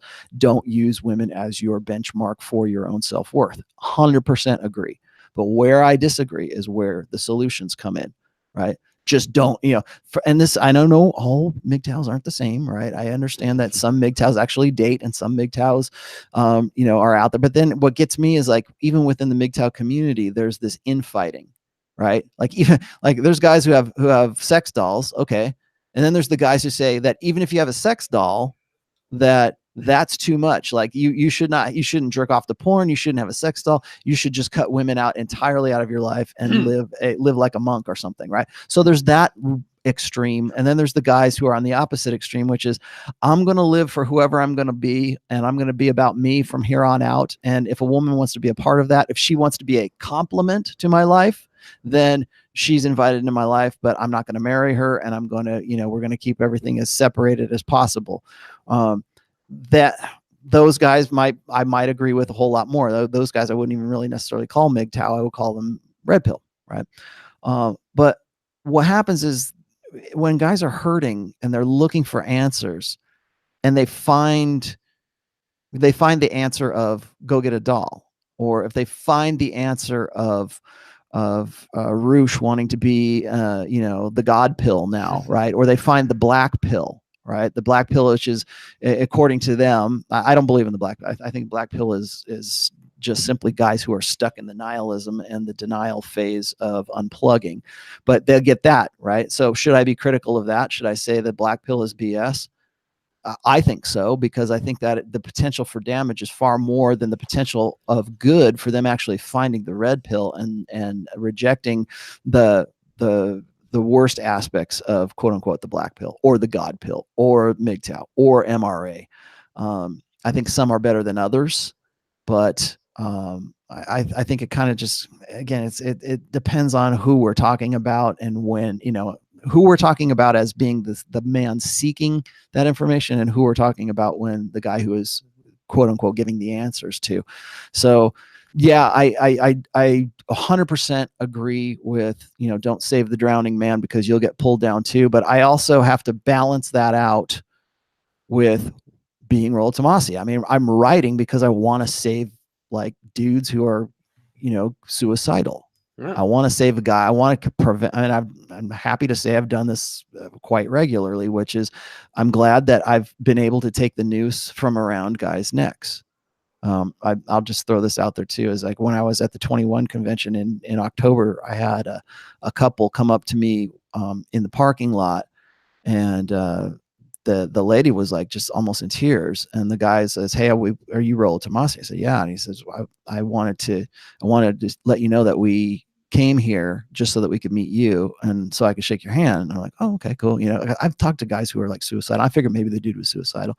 And his wife steps up and she introduces herself, and then she says, "I want to thank you for giving us our son back." And I'm like, okay. And so then they tell me this story about how their son had gone through this horrible divorce and was suicidal and was going to kill himself. And then started reading my stuff. It prevented him from killing himself, but then he went and got back into another relationship that was even worse than the one that he was like suicidal over. And then his dad told him to read the whole thing and to, make sure that he understood the whole thing. And so that's when he went from just reading like part of my book to all of my book. And he ended up dumping this very toxic woman and pretty much just changing himself around because he had accurate information to change his life based on. So when I hear stories like that, when I have like parents coming up to me, not to say nothing of this, people coming up to me, I have to balance that idea of like, I can't let other people drag me down, but that doesn't mean I can't go help people, or I can't try to like throw a lifeline to people. That doesn't mean you can drag people up. Yeah, it is. Yeah, exactly. It doesn't mean you can't lift people into the boat, right? Wow. If they're drowning, that doesn't mean you can't lift them into the boat. Sometimes they want to pull you in, and that's when you got to let go. But like being, writing what I do, writing the books that I've done, just being who I am, I have to, at least in some way, be invested in guys who are in pretty shitty places. So. Absolutely. And with that, I actually like to address the final one. Meditate on our common mortality, the law of death denial. Mm. I really like this chapter because it's confronting. We are going to die. And a bit of a downer, we just talked about suicide and things like that. But people around you will die. Even if you know them, you don't know them, you name it, you yourself will die. Um, Mm. did you or do you meditate on your own mortality? And do you think that if more men would find peace in this, that it will move them forward? Yeah, I think that it is. I do meditate on my own mortality, and I've done so for a very long time, actually. I don't think I've ever mentioned that. More so now than ever before. I turned 51 this year. And then I wrote a post on my 50th birthday that's kind of addressed this. My father died from Alzheimer's dementia at an early age. Like, he was 72 when he died. And he had early onset. Like, so he started showing signs right about when he's about 64, 65 years old. And he was in a assisted living facility for probably the last 3 or 4 years of his life. And my dad was an intellectual. I mean, he was, I don't want to say a mediocre intellectual, but he liked to think about things, right? He didn't do much, but he was definitely a thinker. He was an atheist. He was, I don't know. He liked to, I don't think he was seriously philosophical so much as he was like a humanist and a skeptic. Right. Mhm. And then my mom, on the other hand, was, of course, this kind of ditzy, lovable ditz. She was a born again Christian evangelical for a very long time, which I don't know how they ever got together, but now she's like a confirmed Catholic. And it's interesting getting it from both sides. But like, when I think about my dad, when I hit 50, I'm like, I hope that I don't have Alzheimer's. I don't think I do, because I've never been tested for it. I don't have and I'm not sure I have the markers or whatever, but people will say, well, it's a genetic thing. And first of all, it runs more in, there's certain triggers for it, but it runs more in women than it does in men. And nobody on my mom's side or on the females of my family have ever like had it, as far as I know.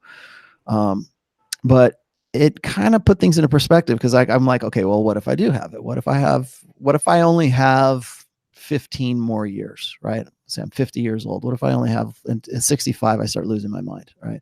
And that was really tough for my dad, because like I said, my dad was very intellectual. And so for my dad to sort of forget everything was like a fate worse than death. Like, you might as well just kill me, right? If I can't use my brain. That would be my dad's attitude.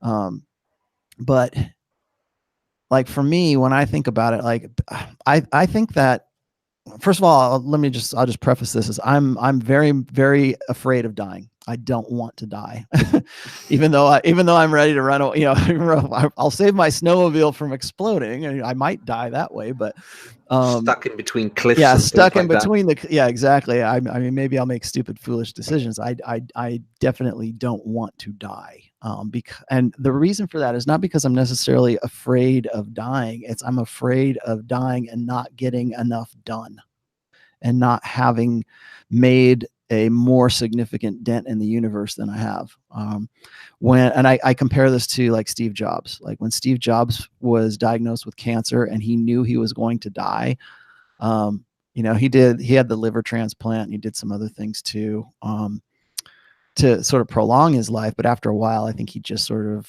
resigned himself and said, okay, I'm just going to die.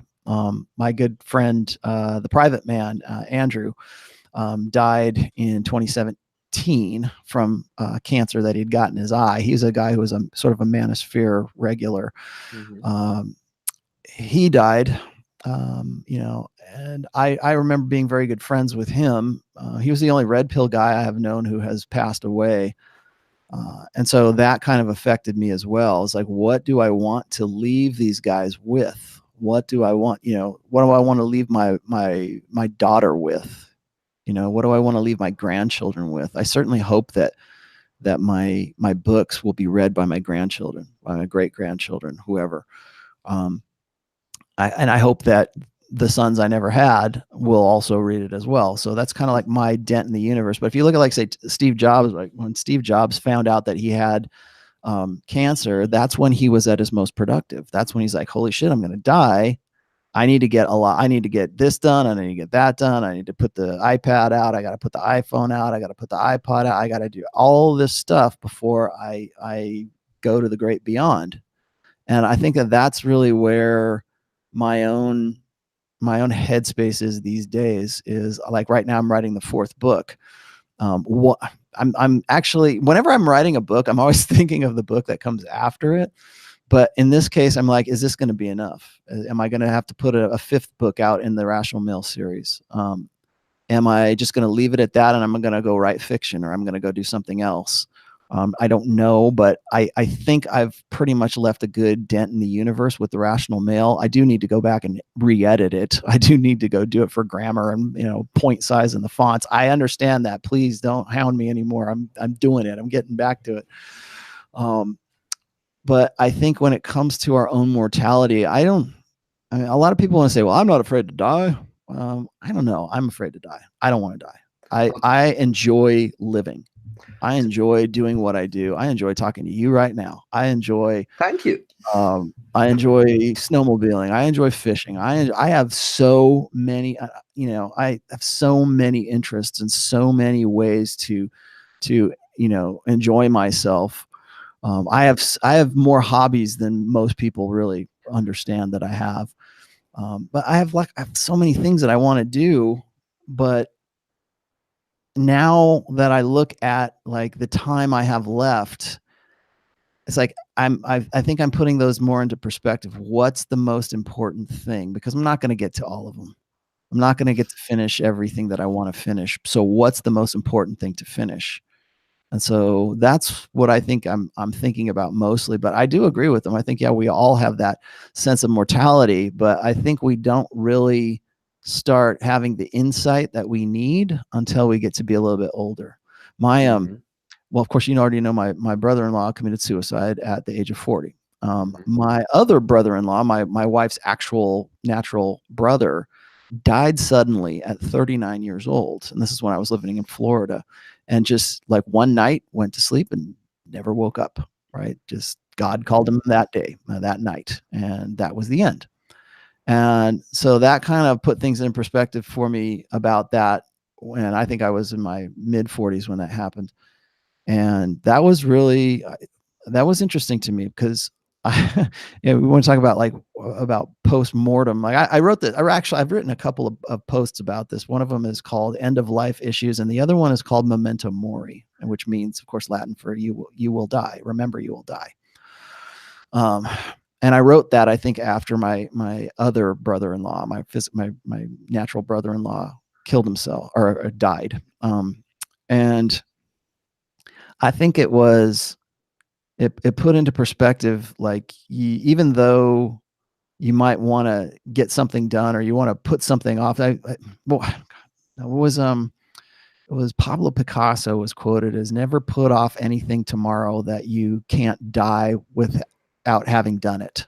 That's what it was like about procrastination, as an artist. And I remember reading that and I go, yeah, that's a good motivate. And I hate it to sound like it's some, motivational speaking, we'll go get it done before you're dead, which sounds kind of ridiculous, because we don't know. I could walk out of this building right now and get killed, but I want to have done something significant. And there was a time in my life when all I was just an artist. And I used to think of art as being temporal, like all the great works in the world, like we just saw Notre Dame burn, right? All the great artworks in the world, all of the great structures and architecture, everything that we prize as like the highest forms of art, all of that's going to end up dust at some day. It's going to be gone. And if it's not temporal now, it'll be temporal later. And so I looked at that and I go, okay, well, or I look at these, and people are going to really hate this, but I look at these motivational pictures, right? And they're always trying to lift you up, or like they always say, like, don't sweat the small things, right? Or they'll show you a picture of the galaxy, and they'll have this little arrow and it's pointing to some random ass star somewhere, and like, this is you. This is where you're at right now, right? So don't sweat the little things, or don't let it get to you, man. There, you know, in a grand scheme of things, none of this really matters. And I fucking hate that. I absolutely fucking hate that. I am not surprised. Because right now, me talking to you, me putting this out there is the most important thing in the fucking galaxy. I'm dead serious, because it's important to me, because it's important for me to do this before I die. And even if like nobody hears this, or even if like somebody later on, like in 2021-19 picks up and says, what did Rollo say 100 years ago, right? If I talk, and if people hear this, then if you're listening to this in 21-19, this is what the fuck we're listening to. But and maybe I'm really have this like really grand sized ego and thinking that, but I think that saying don't sweat the small stuff it removes you from the importance of the now. It removes you from the importance of the situation. You know, they always say, you know, you need to live in the present because the past is the past and the future is undecided. So live in the now. That's why they call it the precious present, right? Well, I mean, I get that, but it's like you have to, you know, doing what I'm doing right now is very important to me. Like when Steve Jobs was putting out his best work before he died, I mean, in the future, maybe it'll be obsolete. I expect it'll be obsolete, but for right now, it pushed humanity on, you know, Apple or whatever, pushed humanity to a different stage. And people can say, well, like, oh, fuck this up. Or you can say, well, no, it pushed us into a different, you know, understanding of ourselves or whatever. Right. I think that it is a disservice to us to say that what we're thinking about or what we're concerned about is unimportant, because like on a cosmic level, it really doesn't matter. Well, then why do anything? Why do anything at all? Why not just go the binary extreme opposite? Why not just simply say, well, fuck it, I'm just going to go and jump in a lake, right? Or I'm just going to go do whatever because it doesn't really matter. Well, you know what? It matters in us. Your life matters in as far as you make it matter. And if that means to you to pull the Goldman Unleashed and go across the country and bang a lot of chicks and take pictures of it and live a great experiential life, that's what I called Goldman, experiential life, then go and do that, man. Then that's your thing, because that's important to you. But don't let people tell you what should or shouldn't be important to you, or don't sweat the small stuff. You know what? Sometimes the small stuff fucking matters, man. Sometimes that's what leads to the bigger stuff, because enough small stuff makes a bigger stuff. Well, exactly. I just wanted to say that. Like, how do you eat an elephant? One bite at a time. Right. It's the smaller things, and it's kind of like, and stay with me on this one. I need to properly phrase this. It's not that I am scared of dying, but I am scared of death, because I want to accomplish what I want to, even if it kills me. Mm-hmm. Yeah, I can get that. I think a lot of guys, I don't know how old you are, but I think that's sort of like the younger man's take on it, you know? 28. Yeah, exactly. So I probably would have said the same thing when I was 28 or 25 or whatever. There was just that want to, like, everybody gives. One of the reasons I think it's interesting is like guys have bucket lists. I mean, they even made a movie, The Bucket List, right? Mm-hmm. People want to have all these experiences before they die, and so they're doing it like because they both know they're going to die. So let's go rent race cars, or let's go spend a whole lot of money. And of course, it's like, what would you do if you had unlimited resources? Well, you know what? There's things you can do now. I think a lot of people say, well, what's next? What people are going to say when I'm done with book 4 is they're going to say, what's next for Rollo Tomassi? Because that's what they did after book 3. And mm-hmm. I knew what I was going to do. And I hope by the end of book 4, I know what I'm going to do also. But those are important things. Those are big, like the books that I write and spreading red pill as far as intersectional dynamics is concerned, spreading that awareness, spreading that truth, and saving as many guys' lives as I possibly can, because of that, I think that's a pretty noble goal. I think that'll make a good dent in the universe. Like I said, I had in the 2017 21 convention, I had a guy who flew out all the way from like Arizona to Orlando to tell me the same thing. Pretty much like, you saved my life. I had set up a date to kill myself. And I was trying to make it as convenient for everybody as possible. I was making sure the insurance policies were up to date. I wanted to make sure that, there wasn't a big mess to clean up after I was done. And then I had set a date. And then before that date came around, somebody turned me onto your book, and I canceled that date.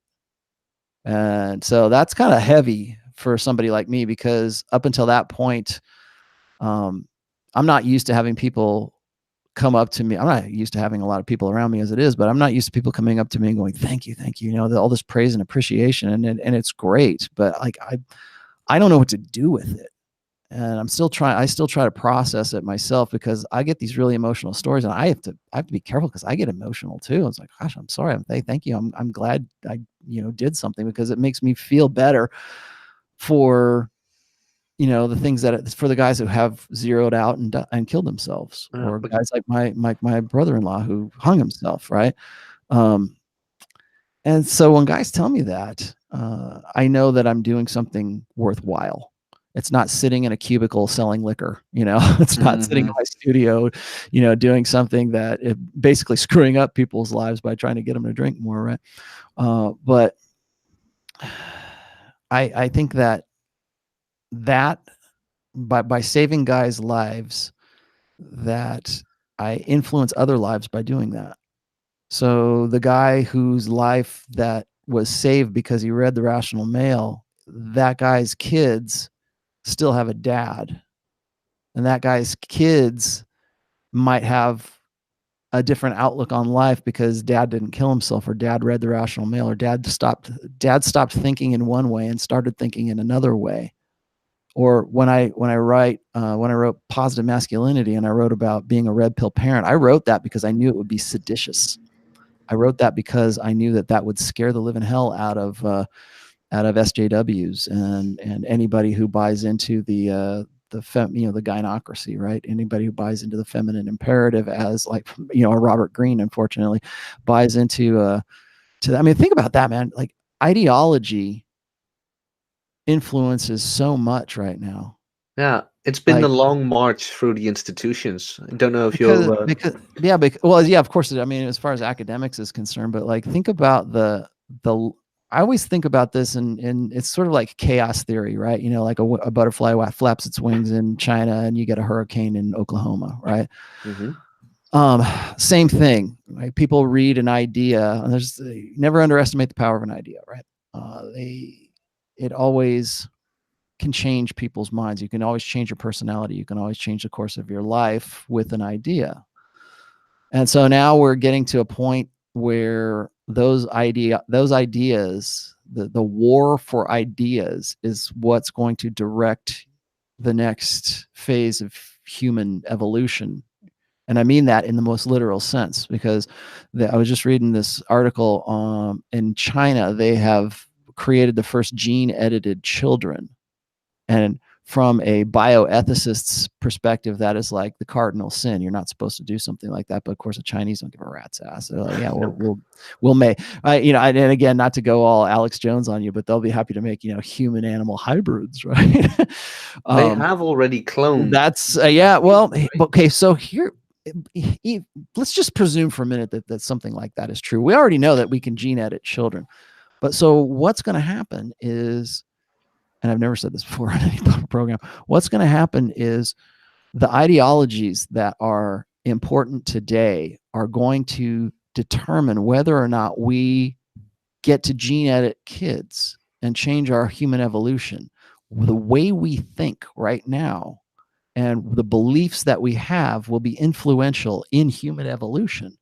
Because, and in fact, they already are, if you think about it. When I talk about how hypergamy has been unleashed since the sexual revolution, and I always say that abortion is eugenics, because we've essentially ceded control of human evolution and human birthing and human reproduction to women, to the feminine imperative, to whatever that ideology is. We say, okay, ladies, you know what? We don't have any control over you and your body. Your body's yourselves. If you get pregnant, no man has any say over whether or not you have that kid or you don't have that kid. I have no legal right to the genetics, material that I contributed to that kid. So you can abort it or you can have it, and I'm on the hook, whatever you think. So we're essentially giving reproductive control to women, who are then, of course, influenced by the ideology of the time to either have that child or not have that child, or to date that guy and reproduce with that guy or not to reproduce with that guy. And as we cede more and more power over our reproductive process, the more that ideology becomes more and more important. So that's one way. I think we've already done that by unfettering hypergamy and pretty much giving women carte blanche when it comes to human reproduction. Mm-hmm. But also like, say, editing children. Is there a gay gene? I don't know if there is, but let's just say, for example, that there is. Should we just edit it out and say, okay, everybody's going to be heterosexual? That's a judgment call. That's an ideological call. That's not a biological call. Well, we want to have kids that should just have nothing but blue eyes. Well, okay, that might be, hey, I want blue eyes, I want blonde hair, I want, insert these genes and delete these genes.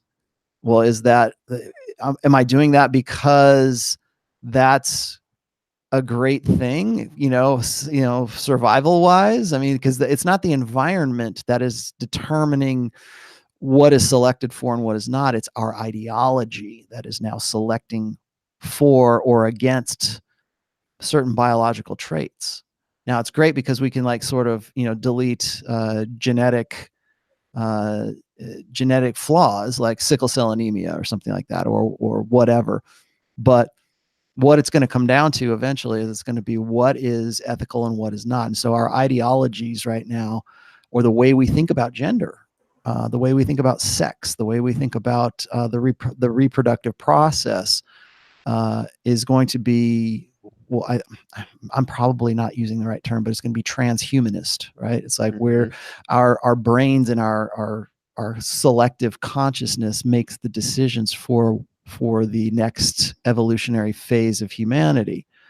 And that's all driven by ideology, not the environment, not by, the environment changed, so, human beings have to adapt. It's we are doing the adapting to ideology, not to the environment anymore. Oh, the Scary idea. thought. Scary thought. Yeah, it is. I'm actually a bit, how do you say that? Loss of words, because you're not wrong. That's a bit of the thing right now. You're not wrong. I mean, we've had the long march through the institutions. We've had the ideology has infected governments everywhere. You see boys turning into girls, girls turning into boys, you name it. As you just said, China has been cloning. I mean, how long? I don't think we will get to see it. No, but our kids will. Yeah. Yeah, our kids in the next, I'd say within the next 2 generations, you'll see that. I mean, and that's another, and here's another thing is where there's all, it's funny to listen to like Elon Musk or these guys who are like, ringing the warning bells about artificial intelligence. And, I see like Boston Dynamics creating these little killer, dog drones or whatever. Oh, yeah, You probably saw Black Mirror, I'm sure. Yes, I did. Metalhead on Black Mirror, yeah. And everybody says, yeah, that's not too far fetched. And I'll tell you what's funny is that's not even the worst of it. That's scary because it seems like this animal is hunting you kind of thing, or this single-minded thing. But it wouldn't take that much for a very small drone to shoot a bullet into your head, and kill you a whole lot more efficiently than any dog drone with a knife, But but that's not as scary, right? It's like, oh, it's over. Yeah, but at least like, it's not. but the idea of AI and again, what is ethical and what is not based on evolution. It's based on ideology. It's based on what those ideas are. And so we're kind of at a turning point, I think, in humanity right now, where our ideas are going to be what sets the course for, I mean, people will argue with me and say, well, it's always been like that. Yeah, but we haven't had the facility to make the drastic changes that we have today. We didn't have the human genome mapped when they came up with, you know, socialism or communism or Nazism. We didn't have that technology. We didn't have the facility that at the time. So yeah, was ideology changing the course of human nature? Yeah, actually it was. But we have an easier time doing it now than at any other time, at any other phase in human history. And I have had this conversation with other people in the red pill community, and a lot of people want to say, well, that's just us evolving, right? We're just evolving into better people, or just evolving into something new, right? We're transhumanists. We're allowing ideology to set the course for human nature. Yeah, but is that a good idea or is that a bad idea? We were just talking about earlier about how the government of Canada can come and remove your kids because you have a wrong because of wrong think, because you disagree with transgenderism. So therefore we're going to remove your kids, and the state's going to raise your kids from now on as a boy, as a girl instead of a boy, because they got it into their heads from whoever, from somebody else's idea that maybe they weren't a boy and they wanted to be a girl. It's just stuff like that is going to, that's an easy one. But like, then what do we do is then we go and we change that kid's hormones. We take over that maturation process. We know how to do that. We couldn't do that before. If it was like, you know, back in the 70s, maybe if a guy dressed like a girl, you go, oh, okay, well, something wrong with that guy, you know, mentally, just, you know, something's wrong mentally with that guy. But now we will actually go to the extent of blocking hormones for little boys so they can pretend to be little girls longer. Yeah, you know what the argument is against that? Because I asked in a subtle way, I'm honest right now, in a subtle way, I've asked co-workers about that, because I had one and she had a boyfriend, but he actually is a girl, and blah, blah, blah, blah, blah, blah, blah. And they were talking about children. And the first thing I said was, well, excuse me, but they're children. End of discussion. Well, what gets me about that whole thing, I'm sorry, I don't mean to interrupt you, but like what gets me, and I've said this before, is like, as I was studying psychology for my degree, one of the things, you know, just basic psychology 101 is you take child psychology, and one of the first things you learn in child psychology is that children do not develop the capacity for abstract thinking until much later in life. Even some people say you don't even actually, your brain doesn't fully develop until you're like in your 20s, until you're like your early 20s. Yeah. And so they don't have the capacity for abstract thinking. They don't think of things in the future. They think of things in the now. And, you know, it kills me that an ideology has stepped in to the process of raising children on a large scale and saying our ideology trumps your ideology. And that's really what it is, because there's no scientific basis for it. It's all an ideological basis. But we're going to use science to block the hormones of your kid so your kid can pretend to be a girl longer and postpone his puberty. Yes. And all because of ideology. Yeah, sorry to interrupt, but as I stated, I usually say to them, well, they're children. And then they come with the argument, yes, but Jack, it is way harder to transition on a later age than it is when you're a child. So do you do the transition when it's easier, or do you wait when it's an adult? That's the counter argument I've been hearing. And to me, it just sounds insane, because we are talking about children. Right. We're talking about kids. And that I was just talking to, or I was just reading that thing about Charlize Theron, who was talking about how she doesn't have the right to tell the kid what to do. And it's like, that right there is an ideology. That is the ideology that defines whether or not we're going to block hormones. That's the ideology that says whether or not we're going to remove a kid from the family to raise it as a transgender kid. Because there is this belief that the science or whatever says that a 3 or 4 year old child can understand itself, understand sex, understand gender well enough to make a lifelong decision for itself. For itself. An organism that hasn't been on planet Earth for more than 3 or 4 years is making a decision for its future sexuality, and we're okay with that, and we're reinforcing that, and we're clapping for that, and we see what Desmond is awesome, right? The little kid who dresses up in drag all the time, and we see that little kid, and he gets a spot on Good Morning America, and people applaud for that. And this and the kids on Good Morning America the morning after he was on a stage stripping at a gay strip club. I heard about that. And we're gonna applaud that because that's the ideology. The ideology says, yeah, that's great. We should do that. He's brave and adventurous, and wish we could have more of this. The parents are great. They're and this is praise. It's reinforcing this ideology.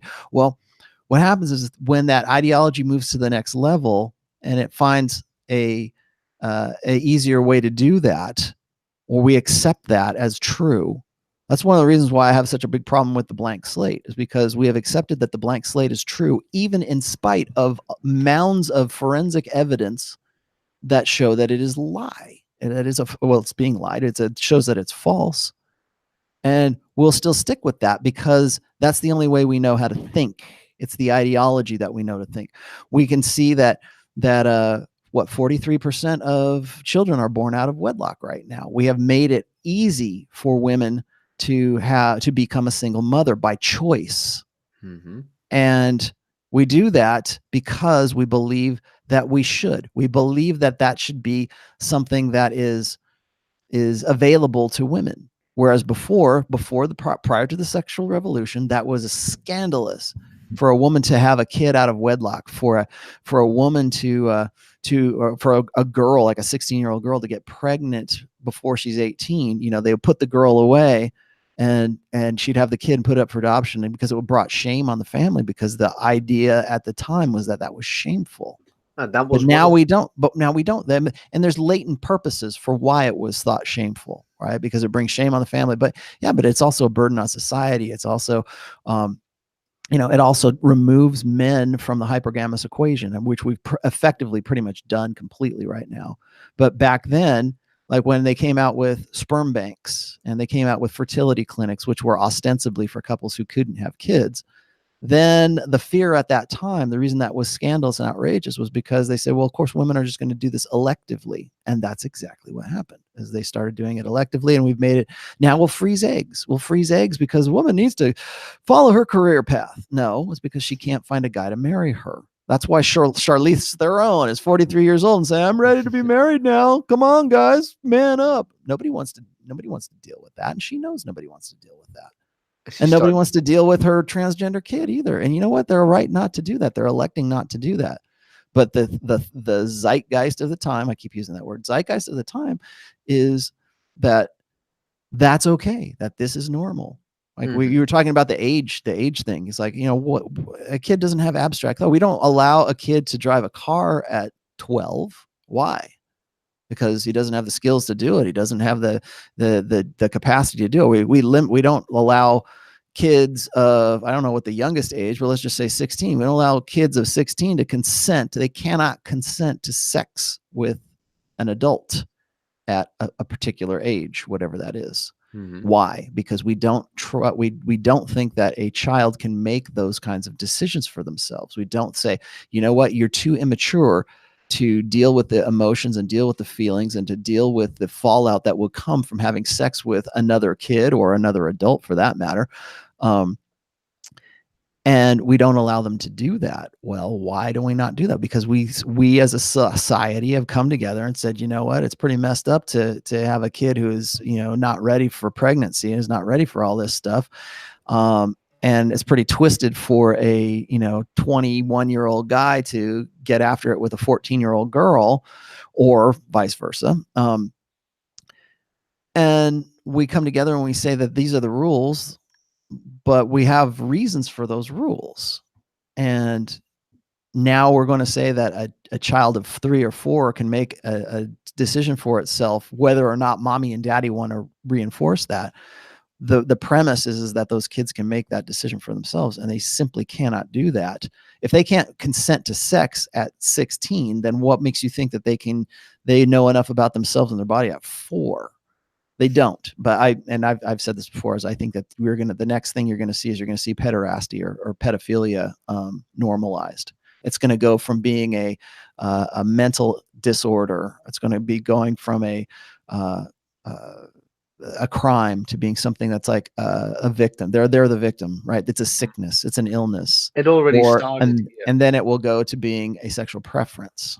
Yeah, it already started here. We had a television program about what was it? They victimized the pedophile, as in, look at this poor man not being able, and he's so sad for having this preference. And yeah, exactly. Salon.com did a documentary on that. Well, we should help these guys because they can't help their feelings. And it's like, no, we used to put those guys down. We used to kill those guys is what we used to do. And if you were in any other country, if you were in India and you were caught as a pedophile, they would kill you because they still have those ideas. But so anyways, that's just a really long way of saying that that ideology and ideas are going to be what determines the human future, whether that's evolution or that's blocking hormones or doing gene editing and stuff like that. I want more I just saw this cutesy little meme that's going around on Facebook, and it's funny because it's going on all these soccer mom pages, but it's like this woman who's pregnant. She's got 2 little girls on either side of her, and then the caption is, "I'm okay with having just girls." Right? I'm okay with just having females. And what that is to me is that's eugenics. That is, well, we've got some people say that's dysgenics, but yeah, either or. It is the 100% uncontested unilateral control of the human reproductive process. And we've ceded that to women because we believe that that's the way it should be. We believe that men should not have any say in the reproductive process unless it's responsibility, unless it is providing for the children that only a woman can decide to birth or to abort. And so those are the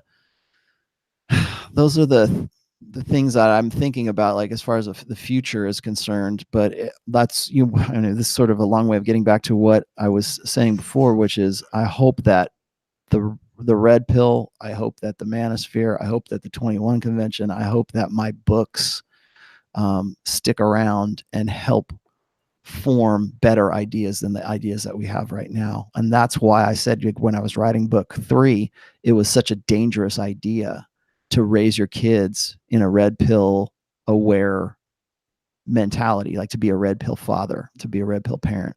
And the reason I wrote that was because I had so many guys saying, when is the best time for me to give my son your book? And I had to really think about that. I thought that would be a seditious way of really undermining the village or undermining the narrative, because they will go as early as 3 or 4 years old to instill that in your kids. When I talk about how we treat our boys as if they're defective girls, that starts at 4 and 5 years old. Yep. That's because if you know anything about child psychology, that's when children are the most impressionable. That's when they're like little sponges. Yeah, they're little sponges. They sponge up everything they see, and everything they learn is right around 5 to 7 years old. And there's a school of thought that says that your personality is really set right around that time. And I was just appalled to see this one video documentary. I have to look for the link at some point, but I saw this. It was a documentary, but it was like a research thing on children. And they would ask them about boys and girls. They say, "What do you think about boys? And what do you think about girls? Or what does it mean?" They were asking little boys. They would say, "What does it mean to be a boy? Or what does it mean to be a man?" When they got a little bit older. And they would go to these kids as young as, like, say 4 or 5 years old. And they would go 6, 7, 8, 9, 10, all the way up until the kid was about 21 years old. And you can see the answers that they give for at each age. You can see just how indoctrinated that kid is in the feminine imperative. So when a kid is 4 or 5, they're like, yeah, to be a boy is great, man. I love playing with cars. I like, I like playing on a swing set. Oh, it's great to play baseball and all this other stuff. They're like typical kids, right? And they're usually like that up until they get to be about 7 or 8 years old. And that's when like Disney kicks in. Mm-hmm. And they're like, well, We'll have a drug. it's good to be a boy, but you got to be helpful, and you gotta, and literally they don't say, what do you think about girls? They say, what does it mean to be a boy? What does it mean to be a man? Right? And they'll go, well, it's good, but you have to consider other people's feelings. And then this is 8, 9, 10 years old. Yeah, I like being a boy, but there's some bad things to it too because of X, Y, and Z. And they go through all this stuff. I have this one post of it was based on a picture that somebody sent me, and apparently at about, I think these kids were like 9 and 10 years old, so they would have been like, I want to say 5th grade, 6th grade. They asked these boys, like, what's the worst thing about being a boy? And so they would come up with these things like, oh, I don't want to be hairy. I don't want to be, it's better to be a girl than a boy. I mean, literally these were the responses that they were saying. And so essentially this assignment for these kids was for boys to think of all the ways that it sucked to be a boy. And that was that's what they were supposed to think about. And I don't know how common that actually is all over the place, but I had people telling me, when I was writing book 3, that the imperative was just an epidemic, was endemic of the thinking in the schools. And again, ideology creates the next generation. It creates the next certainly the next evolutionary step, but also the ideas. And I just hope that there's nothing more dangerous than an idea, right? You can kill an individual, but you can't kill the idea. That was Nietzsche, right? I think so. Yeah. So to wrap this all up, because this has been one hell of it. No, really, wow. Yeah, I know, and I have to go do a show in about another hour and a half. Okay, so I can still ask you about music after this. I hope. Sure. Or you can ask me right now. I don't care. No. We have to keep this one on the book. I really want to wrap this one up.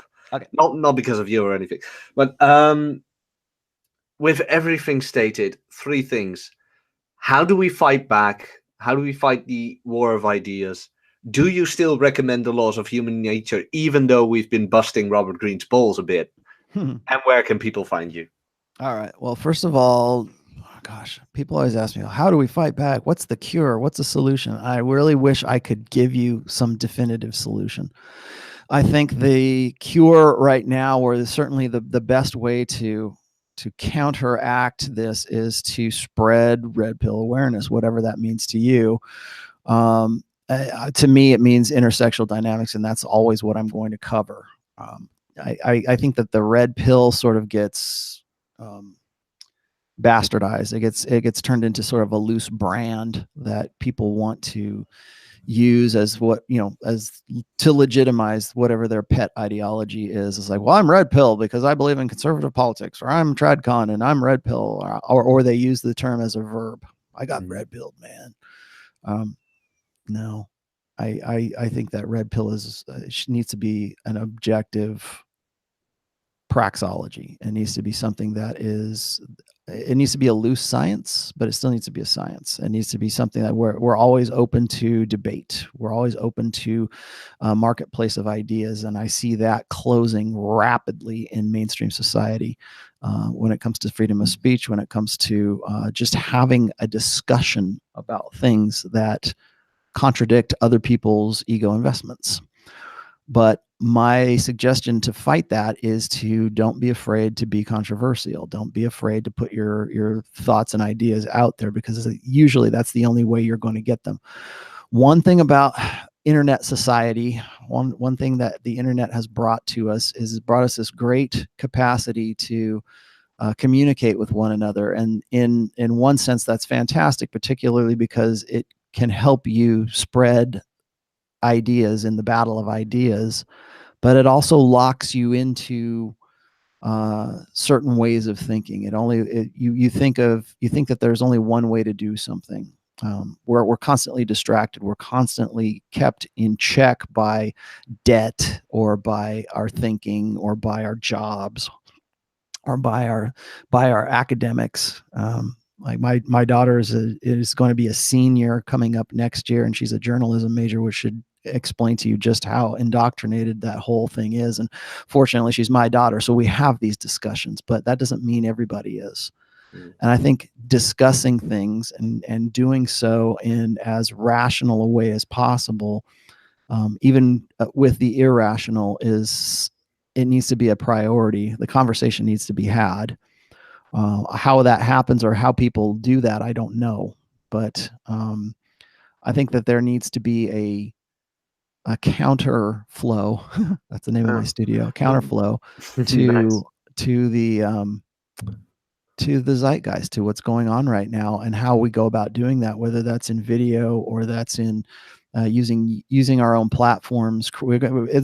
Very soon we're going to have to create our own internet, basically, or our own way of disseminating opposing viewpoints, because it will get to the point that the people who own the platforms will again be influenced by ideology. It's not gonna. There's nothing objective on the internet anymore. People kept throwing this, like there's a blog or aggregate blog called Quillette, and they say, "Oh, this is great, man, because they're really fair and balanced and stuff." And I look at it and I go, "No, they're just as ideological as anybody else is. It's just that they're kind of appealing a little bit more to the ideas that you agree with, rather than the ones that you don't agree with." And that's kind of dangerous, because what happens is you get locked into thinking that they have some sort of integrity, and then they spring the new ideas on you, or they change things up. So I think, keep in the back of your head that it is a war of ideas, and that war of ideas is very important. It's not just, oh, here you are in the galaxy, don't sweat the small things. No, sweat the damn small things, and look for ways to disseminate that idea, whether that's like create your own conference, get people together. I always joke about this, and it's not even a funny joke anymore, but I always say that in the future, men are going to have to get together in small groups and read The Rational Male by candlelight, like Christians did in communist China, because it will be illegal for you to read The Rational Male. That's why I encourage guys to read or to pick up the print copy of the book, because it's less, you can't delete it. There's digital book burning going on right now, and Roosh knows this probably better than most, but there's a digital book burning going on because the print industry or the publishing industry has been completely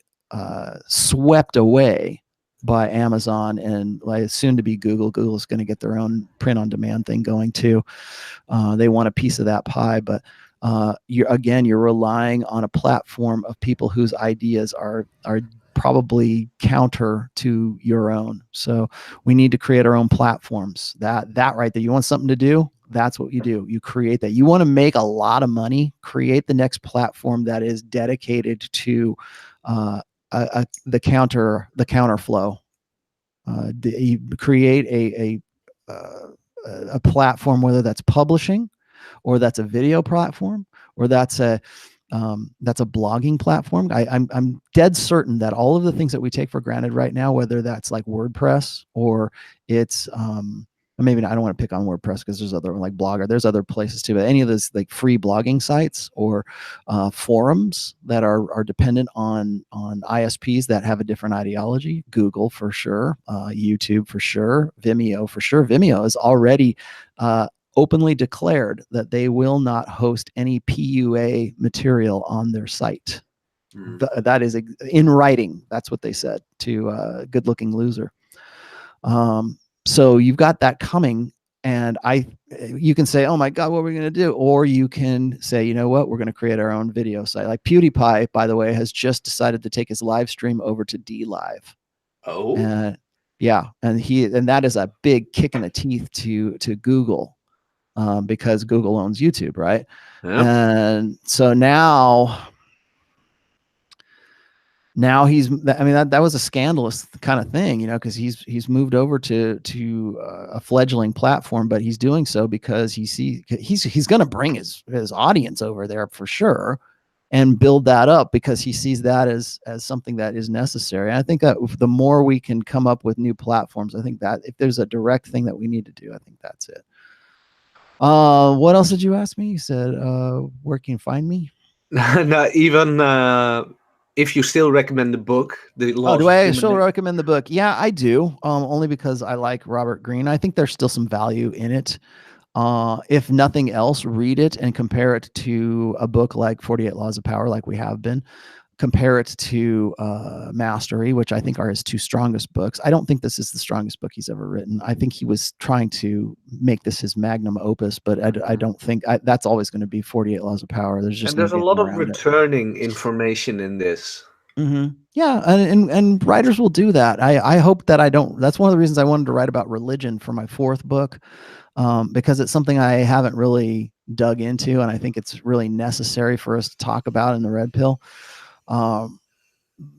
But I don't want to repeat myself, and I'm at a point right now in my writing career as an author where I'll throw out ideas on Twitter, and people will think I'm lifting my own material.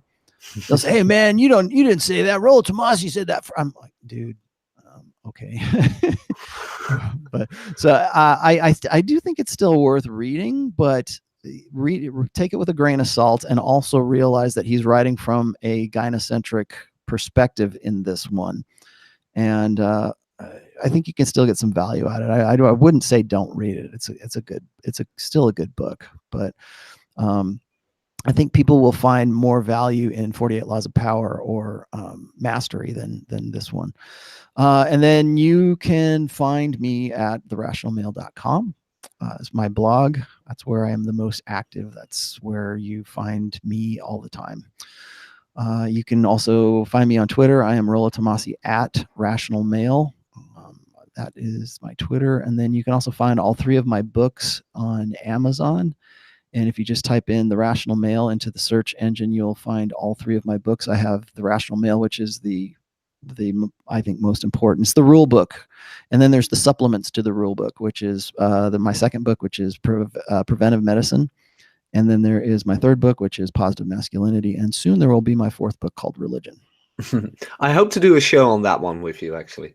Well, I'm kind of doing that right now. I've got my own YouTube. I should throw that out there as well. You can also find me on YouTube. I have just type in The Rational Mail, and you'll find me on YouTube as well. I do a show that I'm about to do here in a little while every Sunday at 4:30 Eastern, and it's called Red Pill 101, and it's so you guys can get some, I won't call it remedial, but like I go back over the stuff that like newbies to the Red Pill have questions about.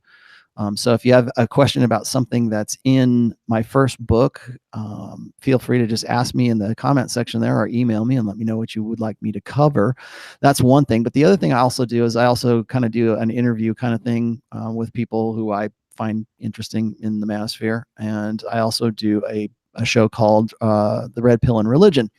And I interview religious leaders, and I talk about religious topics and how they affect, well, how the Red Pill affects them, and how the Red Pill affects, and the other way around, and how certain Red Pill principles or Red Pill ideas dovetail into religious ideas or religious beliefs or religious practices. And so that's what that show is dedicated to. And I launched that because I wanted to start a conversation before the fourth book came out.